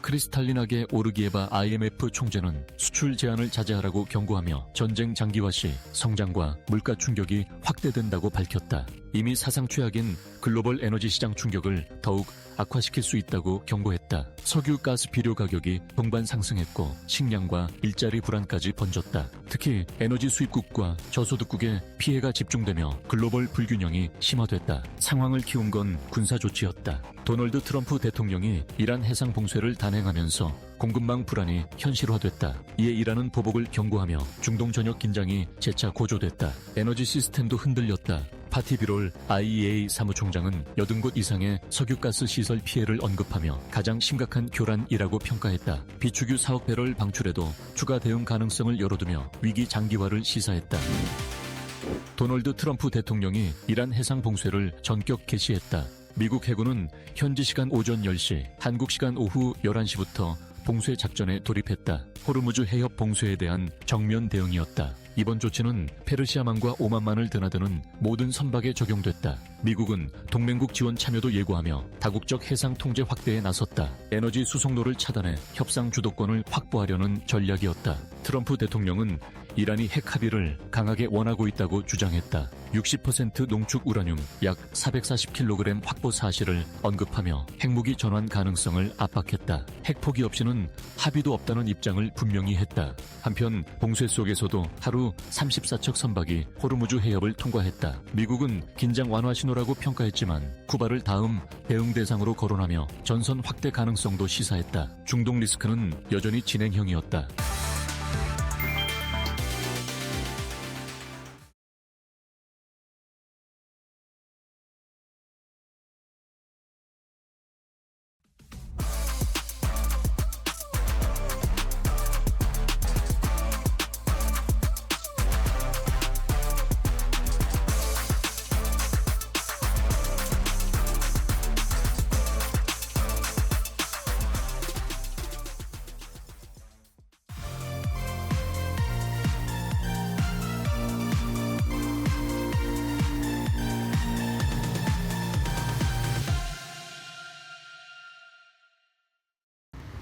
트렌드를 보면 돈이 보인다. 안녕하세요. 마켓나우 트렌드 속으로 김수현입니다. 오늘의 트렌드는 바로 요즘의 여행 트렌드입니다. 요즘 여행 트렌드를 보면요. 어디를 가는지보단 왜, 그리고 어떻게 가느냐가 훨씬 중요해지고 있습니다. 글로벌 MZ세대 데이터를 보면 여행지를 고를 때 가장 먼저 보는 건 날씨와 분위기입니다. 여기에 현지 음식, 그리고 또 취향과 맞는 경험인지까지 같이 보는데요.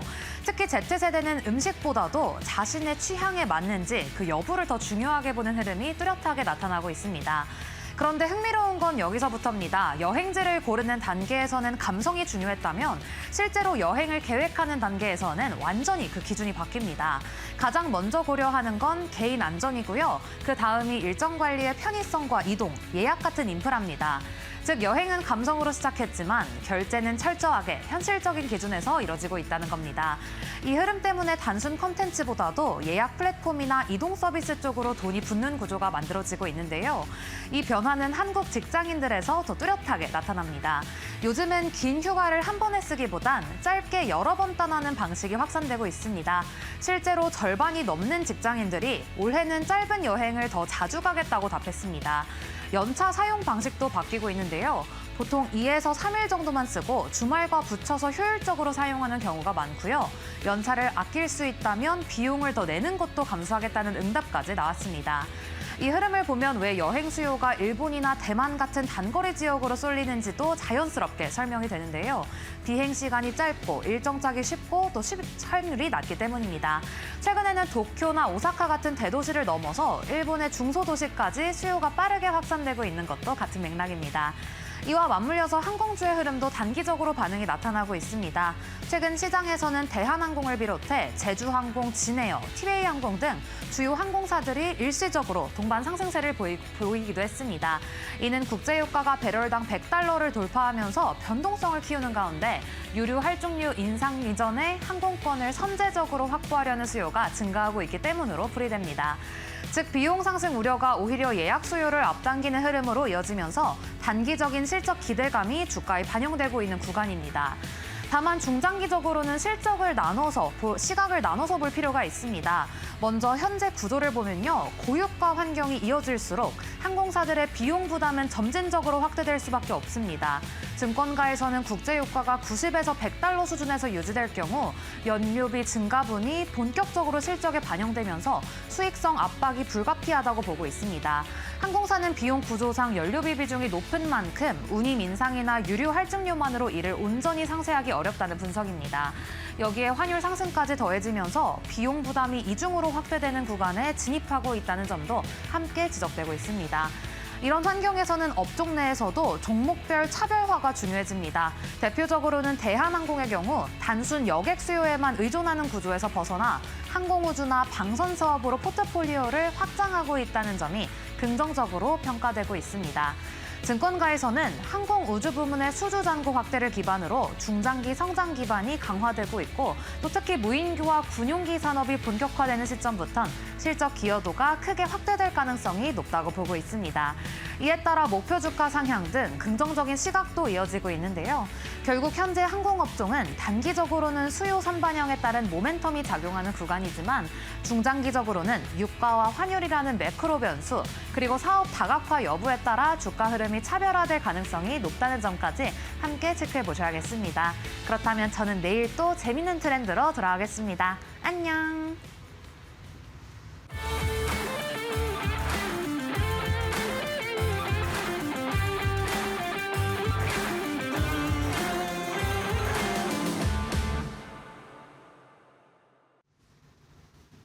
안녕하세요. 마켓마블 신일섭입니다. 자, 오늘은 별일이 없습니다. 정말 다행입니다. 자, 제발 그 미국 시장 밤이나 미국의 밤에 새벽에 별 얘기가 안 나오길 바랍니다. 자, 오늘 급등하고 있는데 드디어 6,000선에 다시 다가서는 모습입니다. 이거 사실 더 가 있어야 되는 거 아닙니까? 대만 가권 지수는 지금 역사상 신고가 왔어요. 오늘 지금 이 2월 달에 그 가격을 뚫었습니다. 자, 이란 침공 이전으로 돌아갔네요. 대만은. 왜냐하면 대만이랑 우리나라랑 비슷하기 때문이죠. 시가총액 1위가 TSMC고 우리나라는 삼성전자잖아요. 일본도 비슷하긴 한데 일본은 도요타가 1위거든요. 자동차가. 지금 이 코스피랑 지금 니케이 있죠. 니케이가 코스피보다 조금 더 높은 것으로 지금 보이거든요. 자, 코스피가 지금 가장 떨어지고 있습니다. 자, 2월달 가격 저희 가려면 지금 6,347 가야 돼요. 지금 별일 없으면 사실 대만 같은 경우로 따지면 우리나라 지금 7,000 가 있어야 됩니다. 자, 그러니까 이 지금 원래 지수를 아시겠죠? 외부 변수 없었으면은 지금 이 상태가 아닌 겁니다. 지금 그렇죠? 그러니까 뭐 지금 우리나라 주식만 뭐 떨어지고 그런 게 아니에요. 계속 득달같이 달려들어가지고. 그렇죠. 다들 기억하시겠죠. 이란 침공 때문에 떨어지자마자 뭐 득달같이 달려들어서 뭐 우리나라 지수만 뭐 변동성이 심하고 떨어지고 이 외부 변수는 아무도 어쩔 수가 없는 상황이죠. 다 똑같이 전 세계 증시가 똑같이 움직인다니까요. 전 세계 증시가 다 같이 움직이기 때문에 외부 변수에는 살아남을 수가 없는 겁니다. 그러니까 외부 변수가 조금 잦아들려고 하니까 다 저렇게 되잖아요. 지금 SK 하이닉스 오늘 7% 가까이 오르고 있는데, 자, 20만 전자 100만 닉스인데 지금 40만 전자 180만 뭐 200만 닉스도 나와 있더라고요. 자, 이렇게 되면은 뭐 지금은 대만이 1위지만 우리나라 증시가 또 1위로 올라간다면 이제 7천, 8천 갈 수도 있겠죠. 기대해 볼 수가 있을 것 같고요. 오늘 당연히 뭐 방산은 조금 주춤거리고 있지만 방산이 뭐 완전 죽는다고 생각하는 사람은 없겠죠. 지금 우주 항공으로도 이어져 있고요. 방산이 이제는 다들 지금 우리나라 구걸하고 있잖아요. 지금 이번에 봐버렸기 때문에 야, 우리나라 무기 없으면 안 되겠구나 저거. 그리고 납기를 맞출 수 있는 나라가 없습니다. 이 우리나라는 휴전 상태라는 게 굉장히 여기서는 또 빛을 발하는 게 휴전 상태이기 때문에 계속 무기를 만들고 있을 수밖에 없어요. 북한의 위협 때문에. 그러니까 납기를 맞출 수 있는 나라는 전 세계에서 우리나라밖에 없습니다. 그러니까 지금 우리나라가 정말 방산이 귀해지는 거죠.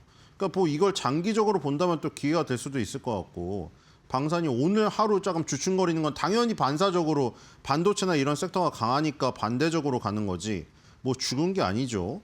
당연히 이제 우리나라의 그 조방원이 계속 뭐 7천, 8천 간다면 힘이 돼야 되니까 또 그때 또 그 힘을 발휘할 것 같고요. 그리고 오늘 강한 것 중에 뭐 반도체도 강하긴 하지만 워낙에 1, 2의 자리에 있으니까 뭐죠? 그 1, 2의 자리를 유지하기 위해서 올라오기 위해서 그동안 그 둘도 노력을 했겠지만 사실 1, 2번에 있기 때문에 눈에 확 띄잖아요. 사실 1, 2번에 있기 때문에 눈에 띌 수밖에 없는 것이고 그것은 오늘 가장 강한 것은 사실 전력이라고 보여지거든요. 자, 왜냐면은 20위에 HD 현대 일렉트릭이 3.38 오르고 있죠. LS 일렉트릭이 2.40 오르고 있죠. 그리고 시가총액 상으로는 가장 적은데 지금 한 주당 가격이 300만 원이 넘었죠. 효성중공업이. 지금 효성중공업이 300만 원을 넘었는데 우리나라 주식 중에서 한 주당 가격이 가장 비싼 거예요. 지금 28위에 있죠.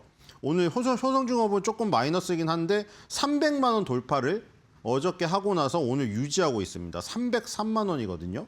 한 주 살려면 300만 원 있어야 돼요, 지금. 자, 그리고 오늘 할 종목인 한국전력.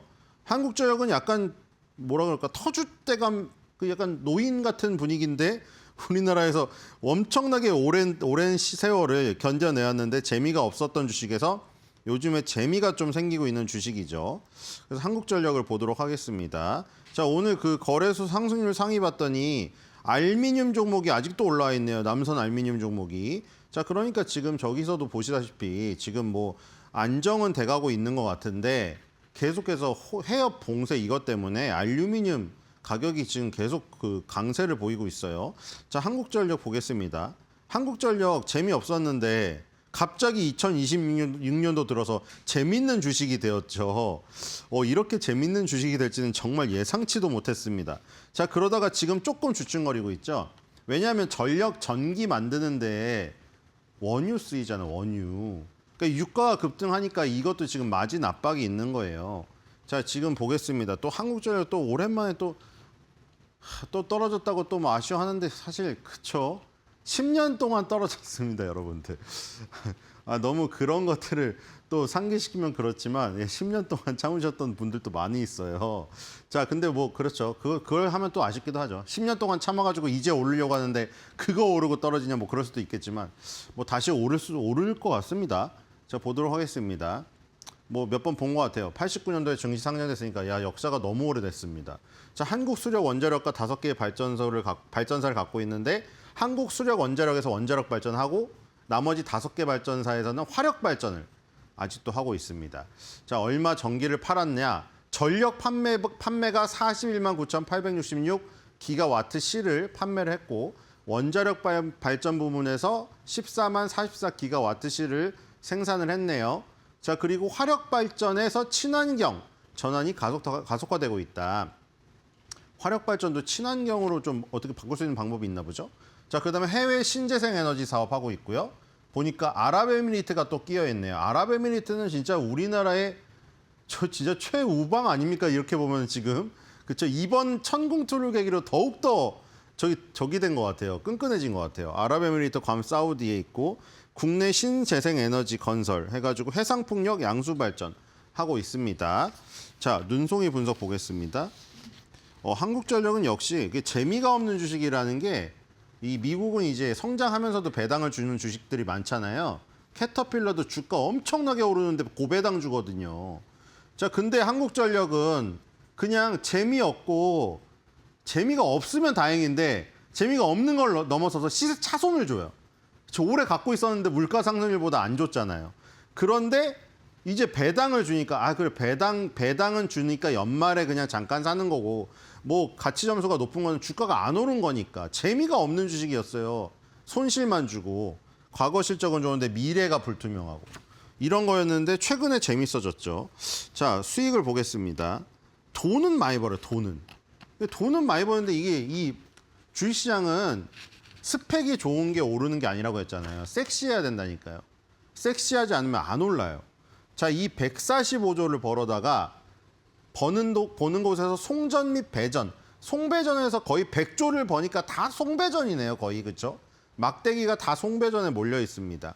자, 거기서 매출 원가를 봤더니 이 매출 원가가 145조에서 80조 빠지고 근데 그 조선이나 뭐 철강에 그렇게 많이 빠지는 것도 아니네요. 그렇죠?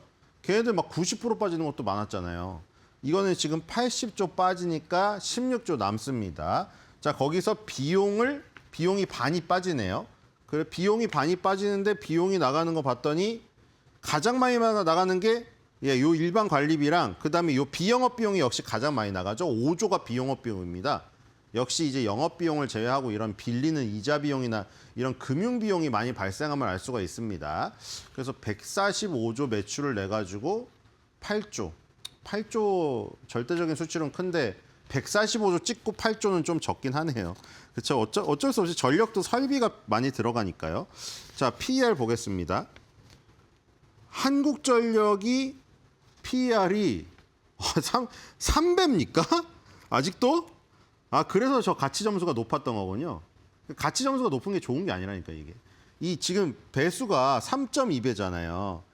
밑에 지역난방공사. 그러니까 이게 지역난방공사 전략을 우리가 그냥 그렇게 생각하는 거예요. 그냥 뭐 우리 전기요금 내고 뭐 난방요금 내고 그렇잖아요. 여름엔 전기요금 많이 나오고 겨울에는 난방요금 많이 내고 그렇죠. 고지서에 있는데 저 회사가 뭐 고지서에나 있는 그냥 정말 고지서에 나온 종목처럼 고지식한 종목들이잖아요.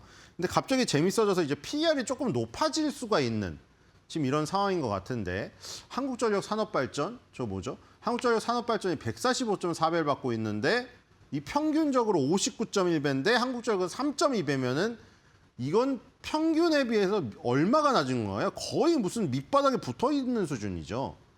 그러니까 뭐 저걸 보고 저평가된 주식이라고 오랫동안 갖고 있으셨던 분들에게 정말 실망을 줬던 기업인데 자 요즘에 저희 환골 탈퇴하고 있습니다. 자 이슈 보겠습니다.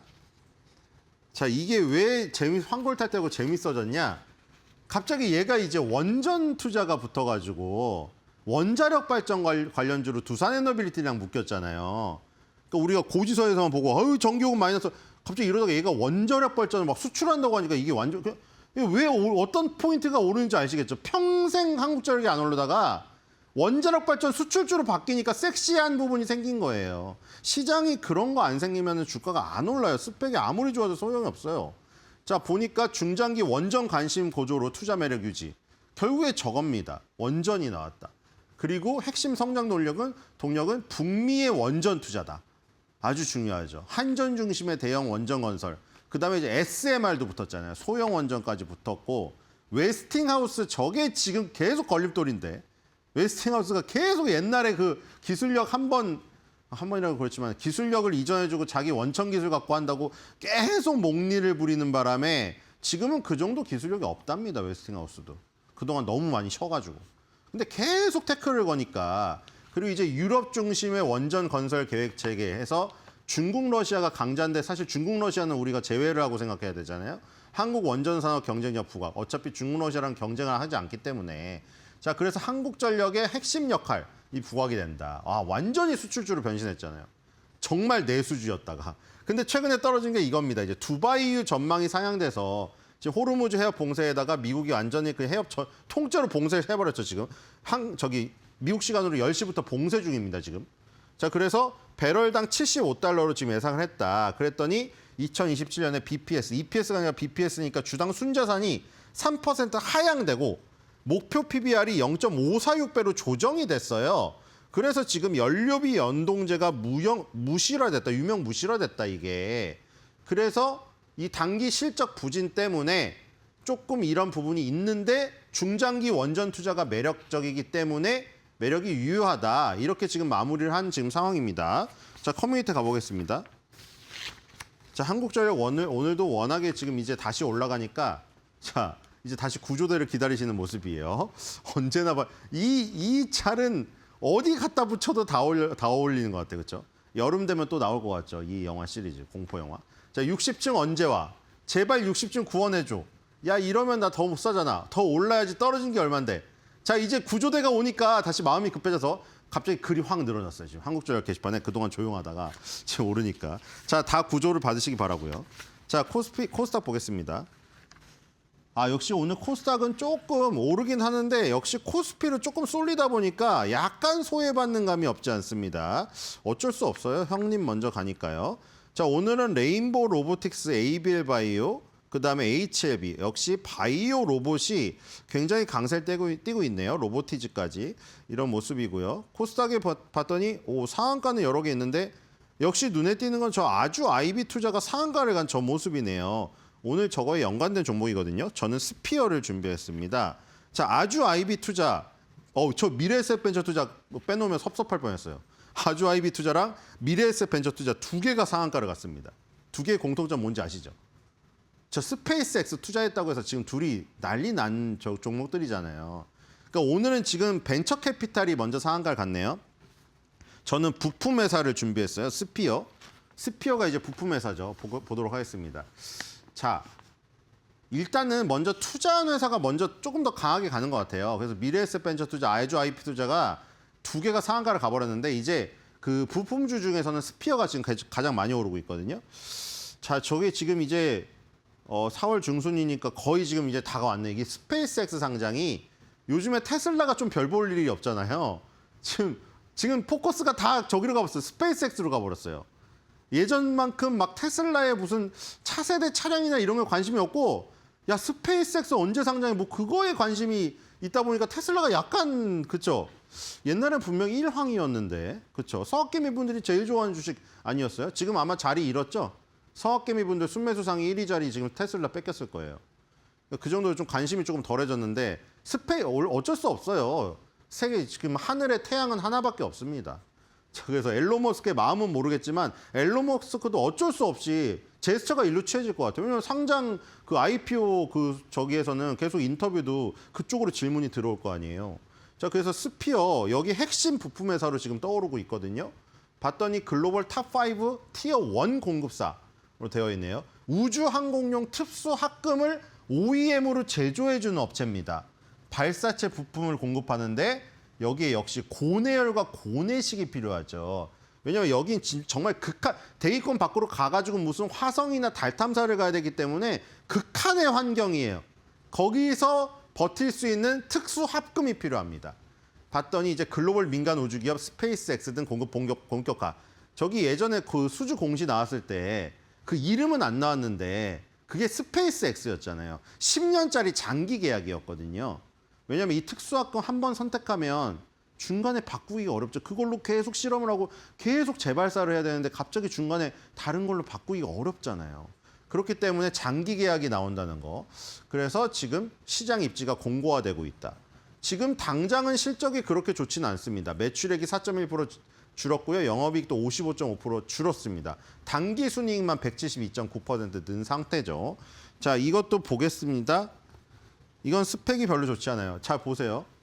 아까 한국전력하고 비교해 보세요. 스펙이 이거 보통 스펙이라고 할 거 아니에요. 스펙이 별로, 이게 간판이 중요한 게 아니라니까요. 보세요. 이 빨갛고 이게 좋은 게 하나도 없는 찌그러드는 건데 주가는 더 뜨겁잖아요. 섹시하니까 스피어가. 자, 뒤로 가보겠습니다. 주가가 오르는 건 섹시해야지 간판이 중요한 게 아니에요. 자, 지금 950억을 벌어가지고 지금 780억이 날라가고, 예, 이것도 많이 빠지네요. 160억이 남는데 비용이 120억이 들어갑니다. 판관비가 가장 많이 들어가군요. 그렇죠? 판매 및 관리비. 이거 판매 및 관리비로 아마 영업을 해야 되기 때문에 그런 것 같고요. 40억이 남습니다. 이런 지금 그 플로우를 갖고 있어요. 자, 뒤로 가보겠습니다. 배수를 한번 볼게요. 배수는 이 구체라고 나왔는데 스피어입니다. 자, 19.3배로 딥노이드나 루닛보다 많이 받고 있네요. 이거 약간 의료기기랑 좀 비교를 해놨네요. 그렇죠? 인피니트 헬스케어보다도 높고. 자, 19.3배. 이건 매출 성장입니다. 이게 지금 매출 성장으로 되어 있어요. 그렇죠? 이 PER이 아니라 PSR로 되어 있고요. 자, 19.3배로 가장 높게 받고 있습니다. 이슈 보겠습니다. 오늘 이슈는 당연히 이 지금 스페이스X 관련주인데, 아까 봤듯이 미래에셋 벤처 투자, 아주아이비 투자가 제가 캡처했을 때는 24.96이었는데 지금 상한가에 진입을 했어요. 자, 그 다음에 부품주 중에서는 스피어가 가장 높습니다. 지금 대부분의 기업들이 다 이 투자한 회사들인데 스피어는 핵심 부품 회사이기 때문에 매력이 있어요. 얘는 하나거든요. 벤처 캐피탈은 지금 여러 개가 있잖아요, 지금. 자, 그래서 지금 왜 오를까? 미래에셋은 그룹이 4천억 원 투자했다. 아주아이비 투자는 미국 법인투에서 기존 지분을 확보했다. 이런 건데 스피어랑 HVM 이 두 개가 부품 회사인데 스피어가 대장이죠. 정밀 소재 재사용 로켓 확대에 따른 부품 수요 증가. HVM은 우주 통신 장비 있습니다. 그게 약간 다르죠. HVM은 통신 장비고 스피어는 특수 합금 장비. 그래서 여러분들이 이 벤처 캐피탈 투자한 회사랑 이 어떤 부품 회사들 나눠서 조금 보시면 될 것 같아요. 자, 커뮤니티 가보겠습니다. 오늘도 분위기 좋죠. 자, 사나이 클럽이라고 되어 있고 기다리고 있는 사람들이 있는데 이제 문 닫자. 그죠? 상한가 가자는 얘기죠. 자, 꽃갈콘 하나 만들었네. 조금 빠져서 이제 꽃갈콘 모양으로 생각하신 것 같은데 다시 올라가면 이제 W가 되겠죠. 한두 번 당하냐 줄먹하자. 약간 실망하신 것 같아요. 여러 번 이런 적이 있었나 봐요. 왜 이러고 오후에 상 찍혀 있을 것 같지? 네, 이분은 기대감에 찬 겁니다. 오늘 상한가 갔으면 좋겠습니다. 자, 오늘 마켓마블 코멘트 꼽아봤는데 오늘 이거는 약간 시적으로 되게 애정을 담아서 만드신 겁니다. 옛날에 그 유행했던 그 저기 누구죠? 그 중국 배우 나온 그 영화인데 헤어질 교심 영화인데 제가 이미지로 만들었습니다. 자, 오늘 볼게요. 한전 씨 이렇게 나를 힘들게 하면 당신과 헤어져야 할지도 몰라. 나 정말 힘들어. 지치기도 하고 한전 씨는 모르겠지만 나 다른 데서는 좀 잘 나가는데 한전 씨만 만나면 약해지네. 그래서 결심했어. 하루 이틀 정도 생각할 시간을 줄 테니 잘 생각해봐. 아니 행동으로 보여줘. 알았지? 믿어볼게.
코스피가 중동전쟁 이후 처음으로 장중 6,000선을 돌파했습니다. 미국과 이란 간의 협상이 이뤄지고 있다는 보도가 들려온 가운데 시장은 다시 펀더멘탈에 집중하고 있는 건데요. 증권가에선 오늘 반도체 업황 개선에 힘입어 코스피가 7,500선을 돌파할 것이란 전망까지 내놓았습니다. 현재 양 지수 상황 바로 열어보시죠. 코스피는 3.29%가량 오르면서 현재 시간 기준으로 5,997포인트 지나가고 있고요. 장중 10시 25분을 기점으로 6,000선을 돌파하기도 했는데 현재 시간 기준으로도 여전히 6,000선 바로 아래에서 움직이고 있습니다. 코스닥도 2.32% 가까이 오르면서 여전히 강세 탄력 붙고 있고요. 1,125포인트 지나갑니다. 코스피 200은 대형주 위주의 강세와 함께 3.57% 가까이 오르면서 오늘 900선 회복했습니다. 902포인트 지나가고 있네요. 매매 동향 살펴볼 텐데요. 오늘 외국인과 기관의 쌍끌이 순매수가 들어오고 있습니다. 오랜만에 외국인이 장 초반부터 지금까지 4천억 넘는 순매수를 보이고 있고요. 기관도 7천억 넘게 사들이면서 메이저 주체의 수급이 코스피 시장에 들어오고 있고요. 개인 같은 경우에는 1조 2천억 넘게 팔면서 차익 실현 매물 빠르게 나오고 있습니다. 코스닥 매매 동향도 함께 살펴볼 텐데 오늘 코스닥 시장도 외국인과 기관의 순매수가 들어오고 있습니다. 장중에 순매도에서 순매수로 전환이 됐고요. 잠깐 방향성을 탐색하는 듯 싶더니 결국에 순매수로 포지션 잡았습니다. 외국인 400억가량, 기관은 200억가량 사들이고 있고요. 개인의 800억가량의 순매도와 함께 오늘은 메이저 주체의 수급이 코스피와 코스닥 양시장을 이끌어 올리고 있는 상황입니다. 원달러 환율이 다시 좀 안정화가 됐습니다. 1,470원 선으로 개장을 했는데 야간 시장도 1,480원 선으로 마감을 했습니다. 트럼프 대통령과 이란 간의 물밑 협상이 진행되고 있다는 소식이 들려오면서 달러보다 원화 강세가 조금 더 나타났고요. 이에 따라 원달러 환율 1,484원 선으로 조금 안정화된 흐름 보이고 있다는 점 확인되고 있습니다. 네, 오늘 시장 분위기 전반적으로 긍정적입니다. 특히나 대형주 위주의 강세가 눈에 띄는 가운데 코스피가 다시 6,000선을 회복해줬다라는 점이 오늘 시장의 특징이라고 볼 수 있겠는데요. 그렇다면 중요한 투자 뉴스는 어떤 게 있을지 바로 이어서 살펴보도록 하겠습니다. 스페이스X 기업 공개에 국내 투자자의 청약 가능성이 부각되면서 오늘 우주항공 관련주가 일제히 강세를 보이고 있습니다. 오늘 미래에셋 벤처 투자 그리고 아주 IB 투자는 상한가를 기록했는데요. 이 같은 상승은 미래에셋 증권이 스페이스X IPO 공모주를 국내 투자자에게 배정하는 방안을 추진하고 있기 때문입니다. 스페이스X 공모 규모는 최대 750억 달러 수준인데요. 미래에셋 증권은 글로벌 투자은행단 참여를 통해 일정 물량 확보를 추진 중입니다. 이에 대해 금융감독원은 미국과 한국에서 동시 공모가 가능한지에 대한 여부를 검토 중인 것으로 나타났는데요. 해외 IPO를 국내 투자자가 일반 청약으로 참여한 전례가 없는 만큼 관련된 법률을 살펴보고 있습니다. 실제로 국내 투자자에게 공모 참여 기회가 열린다면 글로벌 대형 IPO에 직접 투자하는 첫 번째 사례가 될 수 있는데 오늘 관련된 종목 주가 함께 살펴보시죠. 미래에셋증권 10% 넘게 오르면서 오늘 72,100원 선 지나가고 있고요. 미래에셋 벤처투자는 상한가 기록했죠. 스피어 같은 우주항공 관련된 종목들도 ETF로 자금이 들어오면서 함께 올라주고 있습니다. 스피어 13% 넘게 오르면서 45,950원 선 거래되고 있고요. HVN 같은 스페이스X 관련된 밸류체인도 함께 올라주는데 11% 넘게 튀어오르면서 92,900원 선 지나가고 있습니다. 캔코와 에어로스페이스도 11% 넘게 급등 23,900원 선 거래되고 있습니다. 셀트리온이 창립 이후 역대 최대 규모의 자사주 소각을 완료했습니다. 셀트리온은 오는 13일 변경 상장을 기점으로 총 발행 주식수의 약 4%가 영구적으로 소멸됐다고 밝혔습니다.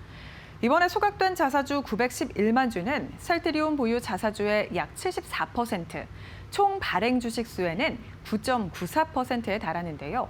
전일 종가를 기준으로 봤을 때 약 1조 7,782억 원 상당으로 2024년과 2025년 자사주 소각 규모의 합산액을 넘는 규모입니다. 당초 임직원 보상 목적으로 보유하려 했던 약 300만 주까지 이번 소각에 포함됐는데요. 이번 자사주 소각 규모는 국내 제약바이오 업계 내 역대 최대 규모입니다. 이에 따라 주주들은 주당 가치 상승 효과를 누릴 수 있습니다. 주식 총수가 줄어들어 주식당 분배되는 가치가 높아지기 때문인데요. 국내외 증권사 20곳은 셀트리온에 대한 주가 추가 상승 여력이 있다고 평가하고 있습니다.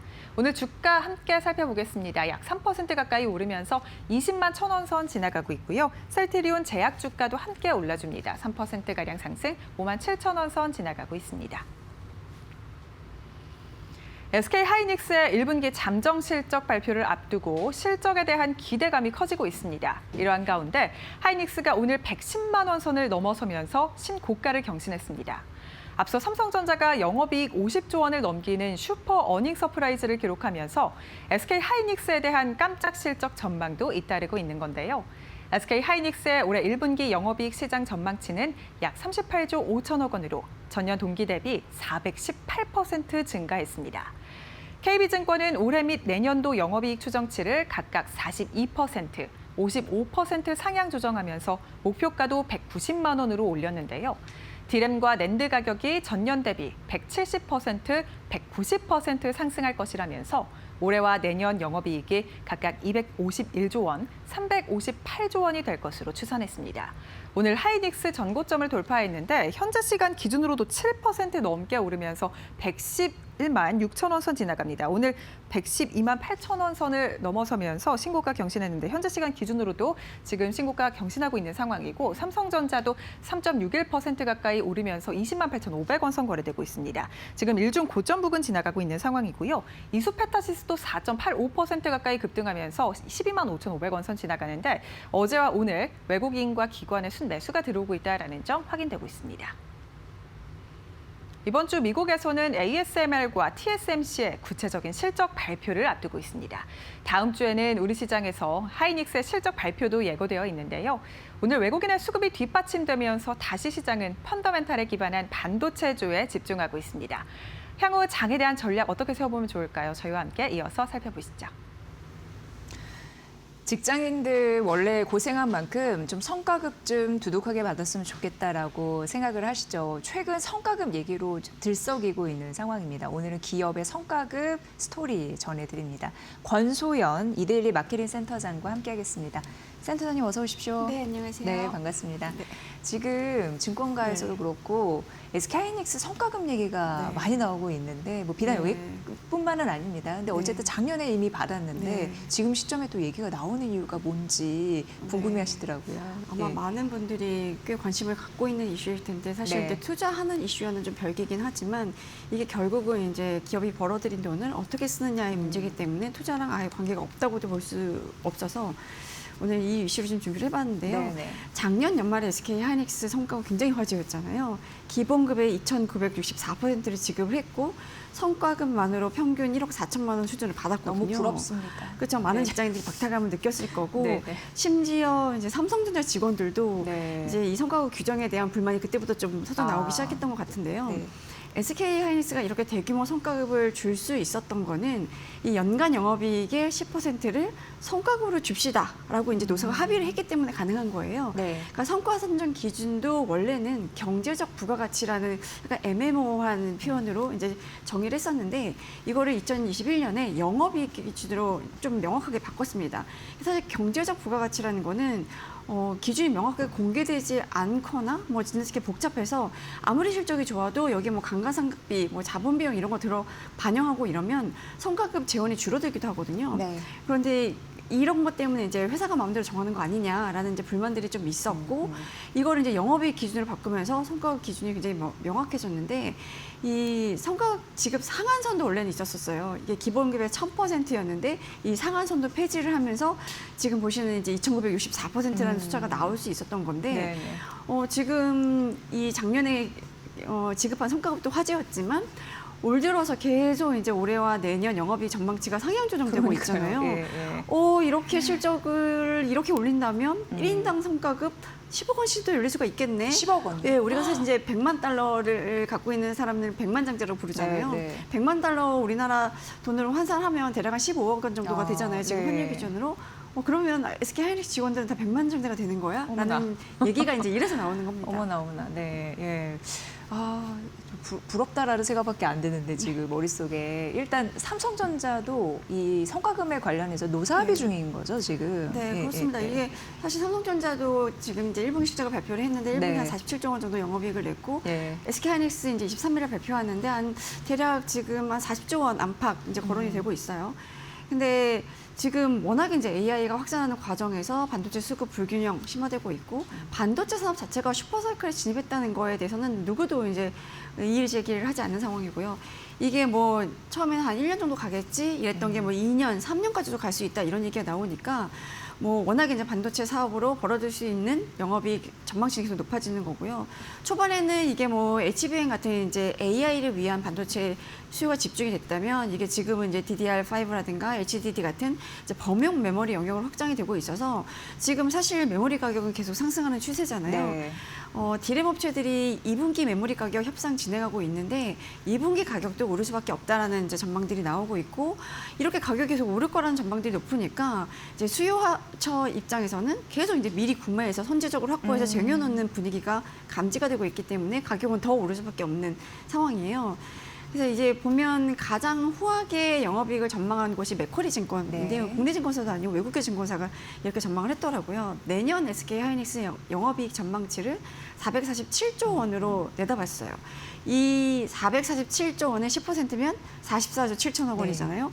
지난해 말 기준 SK 하이닉스의 전체 직원 수가 34,500명인데 그러면 1인당 12억 9천만 원 정도 받을 수 있다는 계산이 나오고 올해 영업이익 전망치도 한 200조 원 수준인데 오늘 아침에도 보니까 하나증권이 SK 하이닉스의 올해 영업이익 전망치를 231조 7천억으로 상향 조정했더라고요. 네.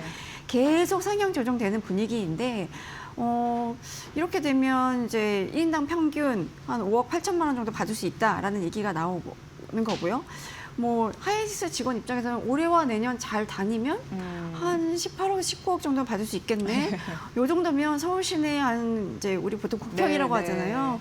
뭐 32평 정도 이제 9평 아파트 한 채 값이 나오네라는 얘기가 지금 나오고 있죠. 네, 그러니까 직장 열심히 다녀서 이렇게 성과급 받으면 굉장히 열심히 충성하면서 일하는 직원들도 계속 생기지 않을까 싶고 어쨌든 굉장히 파격적인 성과급이잖아요. 어떻게 보면 그러면 직장인들 입장에서는 두 팔 별로 환영할 것 같은데 근데 찬반은 좀 엇갈린다고 들었습니다. 그렇죠. 네. 지금 뭐 삼성전자 아마 종목 토론방 같은 데 가보시면 굉장히 이제 그 성과급을 요구하는 노조에 대해서 비판적인 시각들이 굉장히 많이 올라온 걸 보실 네. 수 있을 텐데 먼저 이제 삼성전자 상황을 좀 먼저 말씀을 드리면 아직 노사 협의를 이루지는 못했어요. 근데 워낙 SK 하이닉스 직원들의 성과급이 이슈가 되고 이러니까 삼성전자 노조도 이제 성과급을 우리도 이만큼 달라라고 이제 요구한 게 있는데 일단 삼성전자 사측에서 제시한 거는 영업이익의 10% 이상을 성과급 재원으로 활용하겠다라는 네. 거였고 지금까지는 이제 성과급 재원으로 활용할 수 있는 초과 이익 성과급 상한선이 연봉의 최대 50%까지였거든요.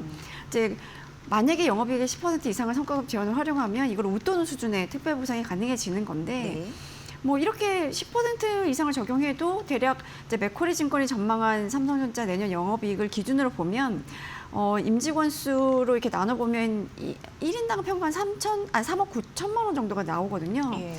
그런데 이제 삼성전자 같은 경우는 메모리 부분 외에도 뭐 파운드리, 뭐 그 시스템 LIS, 뭐 스마트폰, TV, 가전, 뭐 의료기기 이렇게 약간 사무용이 그러니까 굉장히 이제 다양하기 때문에 어떤 사업부에 소속되어 있는가에 따라 성과급이 좀 다를 거긴 해요. 네, 그런데 네. 메모리 사업부만 보면 아마 성과급이 SK 하이닉스를 뭐 여기에 못지 않을 것 같긴 한데 아까 이제 말씀하신 것처럼 찬반이 엇갈리는 게 사실 찬반이라고 할 수도 없는 게 기업이 영업 활동을 해서 벌어들인 돈을 직원들에게 얼마를 보상을 해줄 것이냐 이거는 기업의 경영 판단인 거고 네. 그걸로 이제 그 제3자가 왈가왈부할 거는 아니거든요. 근데 워낙에 파격적이고 워낙에 큰 금액이니까 이거에 따른 이제 파장이 좀 크긴 해요. 일단 긍정적인 편에서는 보면 워낙 지금 반도체 업계가 이제 치열하게 인재 확보 전쟁을 벌이고 있잖아요. 특히 AI를 위해서 자체 반도체 칩 설계에 나선 빅테크들 이런 데들이 이제 한국의 삼성전자라든가 SK 하이닉스의 직원들, 그러니까 이제 S급 인재들을 이제 빼가는 작업들을 굉장히 많이 하고 있어요. 뭐 거액에 보상한 파격적인 성과 보상 이런 것들을 제시하면서 인재를 영입하고 있는 상황인데 이런 상황에서 인재를 지키려면 그에 마땅한 보상안이 필요하다라는 이제 시각들이 좀 있고 뭐 이렇게 성과급이 이슈가 되니까 반도체 기업이 국내에서도 보면 이제 정말 꿈의 직장으로 부상하긴 했죠. 이제 일례로 그 구인구직 플랫폼이죠. 사람인 조사를 보면 하이닉스가 삼성전자를 제치고 가장 입사하고 싶은 대기업 1위에 올랐더라고요. 그러니까 번만큼 확실하게 준다라는 이미지가 이제 쌓이면서 특히 이제 MZ세대 직장인들 사이에서 SK 하이닉스는 가장 가고 싶은 이제 기업으로 자리를 잡았고 지금 보면 SK그룹이라든가 삼성그룹 이제 채용할 때 그 일괄적으로 이제 시험을 보잖아요. 그 시험에 대비할 수 있는 문제집이 뭐 온라인 서점 이북 전체 베스트셀러 1위에 오르기도 하고 뭐 판매량 자체가 전년 동기 대비로 한 40% 증가하고 이런 현상들이 나타나고 있어요. 네. 그래서 SK 하이닉스가 이제 최근에 그 생산 라인 직원들 채용하는 거를 홈페이지에 공고를 했는데 뭐 지금 엄청나게 이제 이슈긴 합니다. 요 생산라인 직업들은 사실 S급 인재라기보다는 막 박사급 인재라기보다는 뭐 고등학교 졸업하고 혹시 전문대 졸업자들 대상으로 하는 건데 뭐 지금 아마 어제부터 이제 어제 채용이 올라가기 때문에 이제 결과를 좀 보긴 해야겠지만 굉장히 이제 경쟁이 치열할 거라고 생각이 드는데 또 한편에서는 과하다는 지적도 나오고 있는 게 뭐 고생한 직원들 성과급도 좋긴 한데 뭐 고생했으니까 성과급 주는 건 맞죠. 그런데 이제 워낙에 반도체 산업이라는 게 자본 집약적인 산업인 거잖아요. 투자를 해서 설비를 늘려야 생산을 늘릴 수 있고 그래야 그만큼 돈을 더 벌 수 있는 거라서 지금 이제 물 들어오는 시기에 그 번 돈을 어디에 쓰는가에 대한 이제 시각이 조금 엇갈리는 상황이긴 합니다. 네. 지금 삼성전자 노조도 성과급으로 40조 원을 요구하고 있다라고 들었습니다. 예. 그렇죠. 그러니까 삼성전자 1분기 영업이익이 이제 50조 원 돌파했고 올해 영업이익 이제 전망치가 300조 원을 넘길 것이라는 전망이 지금 나오고 있잖아요. 근데 노조가 이제 성과급 상한 폐지하고 영업이익의 15%를 성과급 재원으로 사용해야 된다라고 이제 주장을 하면서 이제 사측하고 협의를 하고 있는데 그 노조가 연간 반도체 영업이익을 한 270조 원으로 가정을 하고 성과급 재원을 영업이익의 15%로 이제 하게 되면 40조 5천억 원 정도로 이제 성과급 재원을 마련하게 되는 셈이거든요. 뭐 만약에 증권사 추정치대로 영업이익이 300조 원 시대를 연다고 하면 성과급 지원은 한 45조 원이 넘어요. 근데 이게 어느 정도 큰 금액인지를 좀 비교를 해보면 작년에 삼성전자가 연구개발 비용으로 쓴 게 37조 7천억 원이거든요. 이거보다 훨씬 많은 수준인 거고 그 삼성전자 주주가 이제 한 400만 명 정도 되는데 지난해 주주에게 배당한 총액이 11조 원이에요. 그러니까 이거의 한 3배 정도가 넘는 수준인 거고 삼성전자가 이제 역대로 보면 이제 M&A를 했던 것 중에 굵직한 것들 2016년에 하만 인터내셔널 인수했을 때 쓴 가격이 9조 4천억 원이거든요. 그리고 이제 2021년에 SK 하이닉스가 인텔의 낸드 플래시 사업을 인수할 때 쓴 돈이 한 10조 원 정도예요. 그러니까 이 40조 혹은 45조 그 사이의 돈을 성과급으로 이제 배정하는 게 맞냐라는 논란이 지금 이제 종무토론방 같은 데 보면 엄청나게 이제 그 치열하게 토론을 하고 있는데 주주들이 그 주주들 그래서 반응도 보면 굉장히 좀 싸늘하긴 해요. 투자를 해야 회사가 더 성장할 거고 회사 가치가 높아질 텐데 40조 원이면 반도체 관련된 뭐 설계 회사라든가 뭐 이런 거 하나를 살 수도 있는 규모다. 그러니까 이거를 성과급 지원으로 모두 써버리는 거는 주주 입장에서 보면 기업의 가치가 조금 더 높아지는데 걸림돌이 되지 않겠냐라는 이제 분석이 좀 나오는 거고 네. 최근 반도체 기업의 기록적인 성과가 사실 개별 구성원들의 노력도 물론 반영이 됐지만 AI 수요로 인한 호황 이런 외부 환경의 그 덕도 큰 거잖아요. 그런데 이제 지금처럼 부서 전체 실적에 따라 일괄 지급하는 방식은 좀 한계가 있다라는 지적들이 좀 나오고 있는데 사실 지금 반도체 업체 입장에서는 S급 인재, 이제 정말 연구 개발을 하고 이제 시대를 앞서가는 이 반도체를 개발해내는 그럴 수 있는 인재를 붙잡는 게 이게 시급한 건데 그런 인재를 붙잡기 위한 성과급이라면 성과급을 인당 얼마라고 이제 일괄적으로 나누는 것보다는 S급 인재들한테 훨씬 더 많은 보상이 돌아가게끔 해야 된다라는 이제 목소리가 나오고 있어요. 그러기 위해서는 개개인의 구체적인 성과 기여도를 정확하게 평가할 수 있는 시스템도 만들어야 되고 물론 이제 삼성전자는 관리의 삼성이기 때문에 이런 시스템이 되어 있겠지만 이런 성과와 성과급이 아주 촘촘하게 정밀하게 연동되는 그 보상 구조를 설계해야 된다라는 이제 분석들이 나오고 있는데 일단 이제 노조가 23일에 평택 캠퍼스에서 결의대회 열고 만약에 협상이 타결되지 않으면 이제 총파업을 강행한다라는 계획이거든요. 지금 삼성전자의 양대 노조 조합원이 전체 직원의 그러니까 전체 직원이 12만 8천 명인데 이 중에 한 절반 이상을 좀 차지를 해요. 만약에 노조가 예고한 대로 총파업에 나서게 되면 아마도 이제 생산 차질 불가피할 거다라는 우려도 좀 있는 상황입니다. 네, SK하이닉스 이제 채용을 시작하고 있다라고 말씀드렸는데 이렇게 성과급만 두 자릿수 억대 몇십억씩 받으면 대학교 그러니까 이제 마치고 취업하려고 하는 분들 좀 많이 생각하실 것 같아요. 입시 판도가 많이 바뀌겠네 이런 생각도 듭니다. 이게 하이닉스 성과급이 쏘아 올린 공이라고 표현할 수가 있는데 이게 이제 투자에 관련해서 자본시장에서도 영향을 주고 있고 그 취업시장에도 영향을 주고 있지만 더 이제 앞서가 그 전 단계 입시에도 영향을 주고 그러니까 여러 가지 사회적인 현상을 이제 만들어내고 있는 거예요. 그러니까 이 SK 하이닉스가 위치해 있는 뭐 예를 들어 청주, 이천 공장 근처에 막 상권이라든가 뭐 거기 이제 집값 이런 데도 영향을 주고 있고 뭐 이러거든요. 근데 제가 보기에 제일 중요한 거는 이제 입시 판도, 입시에 대한 영향이 굉장히 이제 높아진 건데 예전에는 우리가 이제 의치, 한약, 수라고 하잖아요. 그러니까 공부 잘하는 이과생들이 다 의대로 몰리고 의대, 치대, 한의대, 약대, 수의대 이렇게 이제 의학 계열을 선호를 하는 현상이 굉장히 두드러졌고 이게 사실 우리나라의 미래를 놓고 보면 굉장히 우려스러운 지점들이 좀 있었던 거거든요. 그런데 요새는 이치, 한약, 수, 반, 그러니까 반도체의 반 이렇게 얘기를 하던가 아니면 뒤에 한약수를 빼고 아예 의치, 하이닉스 이렇게 붙여서 얘기를 하기도 하더라고요. 그러니까 반도체 계약학과를 지망하는 학생들이 굉장히 많아졌다라는 건데 뭐 이 반도체 계약학과를 가고자 하는 학생들을 위한 뭐 대치동에서는 대비반 따로 개설되기도 하고 입시 컨설팅 반도 생기고 뭐 이런다고 합니다. 근데 지금 이제 반도체 계약학과라는 거는 대학기 기업과 이제 협약을 맺고 기업이 이제 채용했을 때 바로 쓸 수 있는 인재들을 이제 양성하는 학과예요. 그러니까 졸업하면 이제 바로 이런 이제 관련된 기업에 취업을 할 수가 있고 여기다 뭐 기업이라든가 정부, 지자체 이런 데들이 등록금 지원도 해주거든요. 그래서 사실상 학비가 거의 안 드는 학과인 건데 국내 반도체 계약학과를 보면 지금 이제 표에서 보시는 것처럼 뭐 대구 경북 과학기술원들이 좀 많나요. 그러니까 대구 경북 과학기술원 그리고 울산 과학기술원, 광주 과학기술원 이런 데들이 있고 그리고 이제 여기 이제 삼성전자랑 계약을 맺은 데인데 뭐 연세대 시스템 반도체 공학과, 뭐 성균관대 반도체 시스템 공학과 이런 데들, 그리고 SK 하이닉스는 한양대, 서강대, 고려대 이런 데 반도체 공학과들 하고 계약을 맺고 있는데 지금 보시는 것처럼 올해 입시 경쟁률이 굉장히 높았잖아요. 근데 이제 한양대 반도체 공학과만 놓고 보면 경쟁률이 그 한양대 의대 경쟁률이 4.43대 1이었거든요. 이거보다 지금 반도체 공학과가 훨씬 높았던 거예요.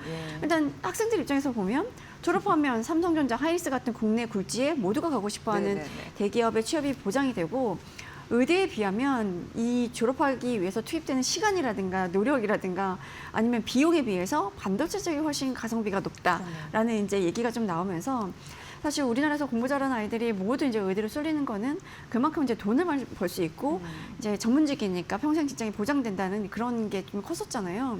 근데 하이닉스 성과 하나로 반도체 계약 학과가 뜨면서 이런 쏠림이 좀 완화되겠네. 그리고 공대에 대한 선호도가 좀 높아지겠네. 이런 이제 전망들이 나오는 거는 저는 굉장히 긍정적이라고 생각합니다. 네. 그렇다면 이제 이런 열기가 계속될 수 있을까? 이게 굉장히 궁금한 대목입니다. 그러니까 이게 산업의 네. 변화에 따라서 선호하는 학과가 굉장히 많이 네, 이제 네. 달라지잖아요. 사실 한동안 이제 문송합니다라는 표현이 굉장히 유행해서 저도 이제 문과를 전공했고 이제 문과를 전공하고 나와서 취업할 때 그 사실 문과생들 받아주는 데들이 많지는 않았어요. 특히나 이제 외환위기 이후에 뭐 상경계 법정계, 그러니까 법대를 졸업한 친구들은 상대적으로 쉬웠지만 뭐 저는 영문학 전공이었는데 영문학 전공으로 갈 수 있는 데가 많지 않았거든요. 그 문송합니다는 한동안 좀 이어져 오다가 제 기억에 이제 애플 이런 데들이 애플 생태계를 만들고 애플 생태계 기본이 사람에 대한 이해다 이러면서 또 약간 인문학에 대한 이제 조망이 좀 이루어지기도 했었고 최근 이제 개발자들에 대한 몸값이 굉장히 높아졌었잖아요. 하루만 개발을 한 경력이 있어도 채용합니다. 뭐 이러면서 대략 한 3, 4년 전이었던 것 같은데 그럴 때는 이제 컴퓨터공학과들이 굉장히 떴었는데 지금은 또 이게 AI가 코딩을 다 해주니까 컴송합니다라는 말이 나오더라고요. 네. 이게 사실 이제 시대별로 보면 1960년대는 워낙 이제 경제 개발 시기였으니까 이제 정부 주도의 경제 개발 초기 단계에는 화학 뭐 이런 데들이 화학과 이런 데들이 좀 인기였고 1970년대 뭐 중동 건설붐 일어나고 개발 사업 진행되고 이럴 때는 기계공학이라든가 건축학과가 좀 인기였고 1980년대는 물리학과, 전자공학과 이런 데들이 인기였고 외환위기, 글로벌 금융위기 지나면서는 이제 의학 계열이 좀 인기를 끌었는데 반도체 업종 호황이 지금 한 3년 정도 간다고 치면 반도체 계약학과 인기는 곧 한 3, 4년까지 이어질 것 같아요. 네, 네. 그런데 저는 이제 기대하는 게 반도체에 대한 관심이 조금 다른 공학 계열로 이제 확산되지 않을까. 뭐 기계라든가 항공우주 뭐 이런 데들로 이제 이어지고 그러면서 이제 공학 관련 산업이 고성장 산업으로 바통을 좀 이어받으면서 의대에 대한 쏠림 현상이 이제 조금 계속 분산되는 트렌드가 이어지지 않을까 하고 기대를 하는데 이렇게 인재들이 의학 계열이 아닌 이제 공학 계열로 몰리고 이제 여기서 창업자들이 나오고 그 네. 창업자들이 창업한 기업들이 유니콘 성장하고 그러면서 새로운 성장 동력을 창출해 나가는 이런 선순환 구조가 정착이 되기를 저는 개인적으로 바라고 있긴 한데요. 물론 이제 반도체 업종이 호황을 이루면서 여러 가지 이제 양극화라든가 뭐 IT 업종이 아닌 업종에 대한 이제 상대적인 박탈감 그리고 뭐 아까 말씀드린 것처럼 그 특정 지역의 집값 상승 뭐 그리고 한국 경제가 너무 반도체 산업의 의존도가 높아지는 거 아니냐 네. 이런 우려도 있고 하지만 한편으로는 아까 말씀드린 것처럼 이제 그 의대 vs 공대로 가면 공대에 대한 관심들이 높아지면서 이게 조금 다른 그 반도체 이외의 학과로도의 관심으로 좀 확산이 되고 뭐 어쨌든 성과금 많이 받으면 돈 쓸 테니까 그러니까요. 소비 진작 효과도 네. 있을 거잖아요. 그리고 이게 협력업체 그리고 장비업체 우리가 소위 말하는 이제 소부장업체 이런 데들까지도 낙수 효과가 이루어지고 그러면서 요거와 관련된 벤처기업 스타트업이 이제 증가하고 이러는 선순환 구조가 이어지면서 이게 전반적으로 한국 경제에 좀 활기를 불어넣는 역할을 하면 SK 하이닉스의 성과급으로 시작된 이제 그 그러네요. 선순환 효과가 이어지지 않을까 하는 저는 그런 기대를 좀 개인적으로 해봅니다. 네, 우리나라도 이런 거 보면은 변하고 있네요. 메모리 강국에 대한 현실판 오늘 이야기 정말 재미있게 들었습니다. 앞으로 뭐 다 이렇게 행복하게 사는 세상이 좀 왔으면 좋겠습니다. 이런 부분도. 네, 권소연 마케팅 센터장과 함께 알아봤습니다. 고맙습니다. 네, 감사합니다.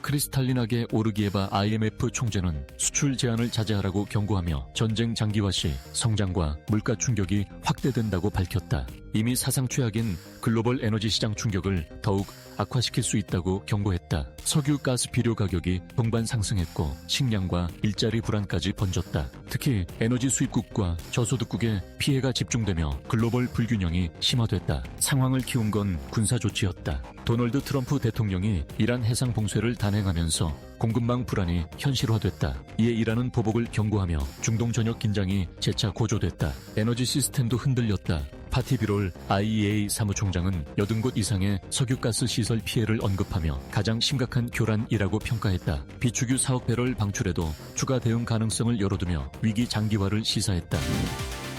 도널드 트럼프 대통령이 이란 해상 봉쇄를 전격 개시했다. 미국 해군은 현지 시간 오전 10시, 한국 시간 오후 11시부터 봉쇄 작전에 돌입했다. 호르무즈 해협 봉쇄에 대한 정면 대응이었다. 이번 조치는 페르시아만과 오만만을 드나드는 모든 선박에 적용됐다. 미국은 동맹국 지원 참여도 예고하며 다국적 해상 통제 확대에 나섰다. 에너지 수송로를 차단해 협상 주도권을 확보하려는 전략이었다. 트럼프 대통령은 이란이 핵 합의를 강하게 원하고 있다고 주장했다. 60% 농축 우라늄 약 440kg 확보 사실을 언급하며 핵무기 전환 가능성을 압박했다. 핵 포기 없이는 합의도 없다는 입장을 분명히 했다. 한편 봉쇄 속에서도 하루 34척 선박이 호르무즈 해협을 통과했다. 미국은 긴장 완화 신호라고 평가했지만 쿠바를 다음 대응 대상으로 거론하며 전선 확대 가능성도 시사했다. 중동 리스크는 여전히 진행형이었다.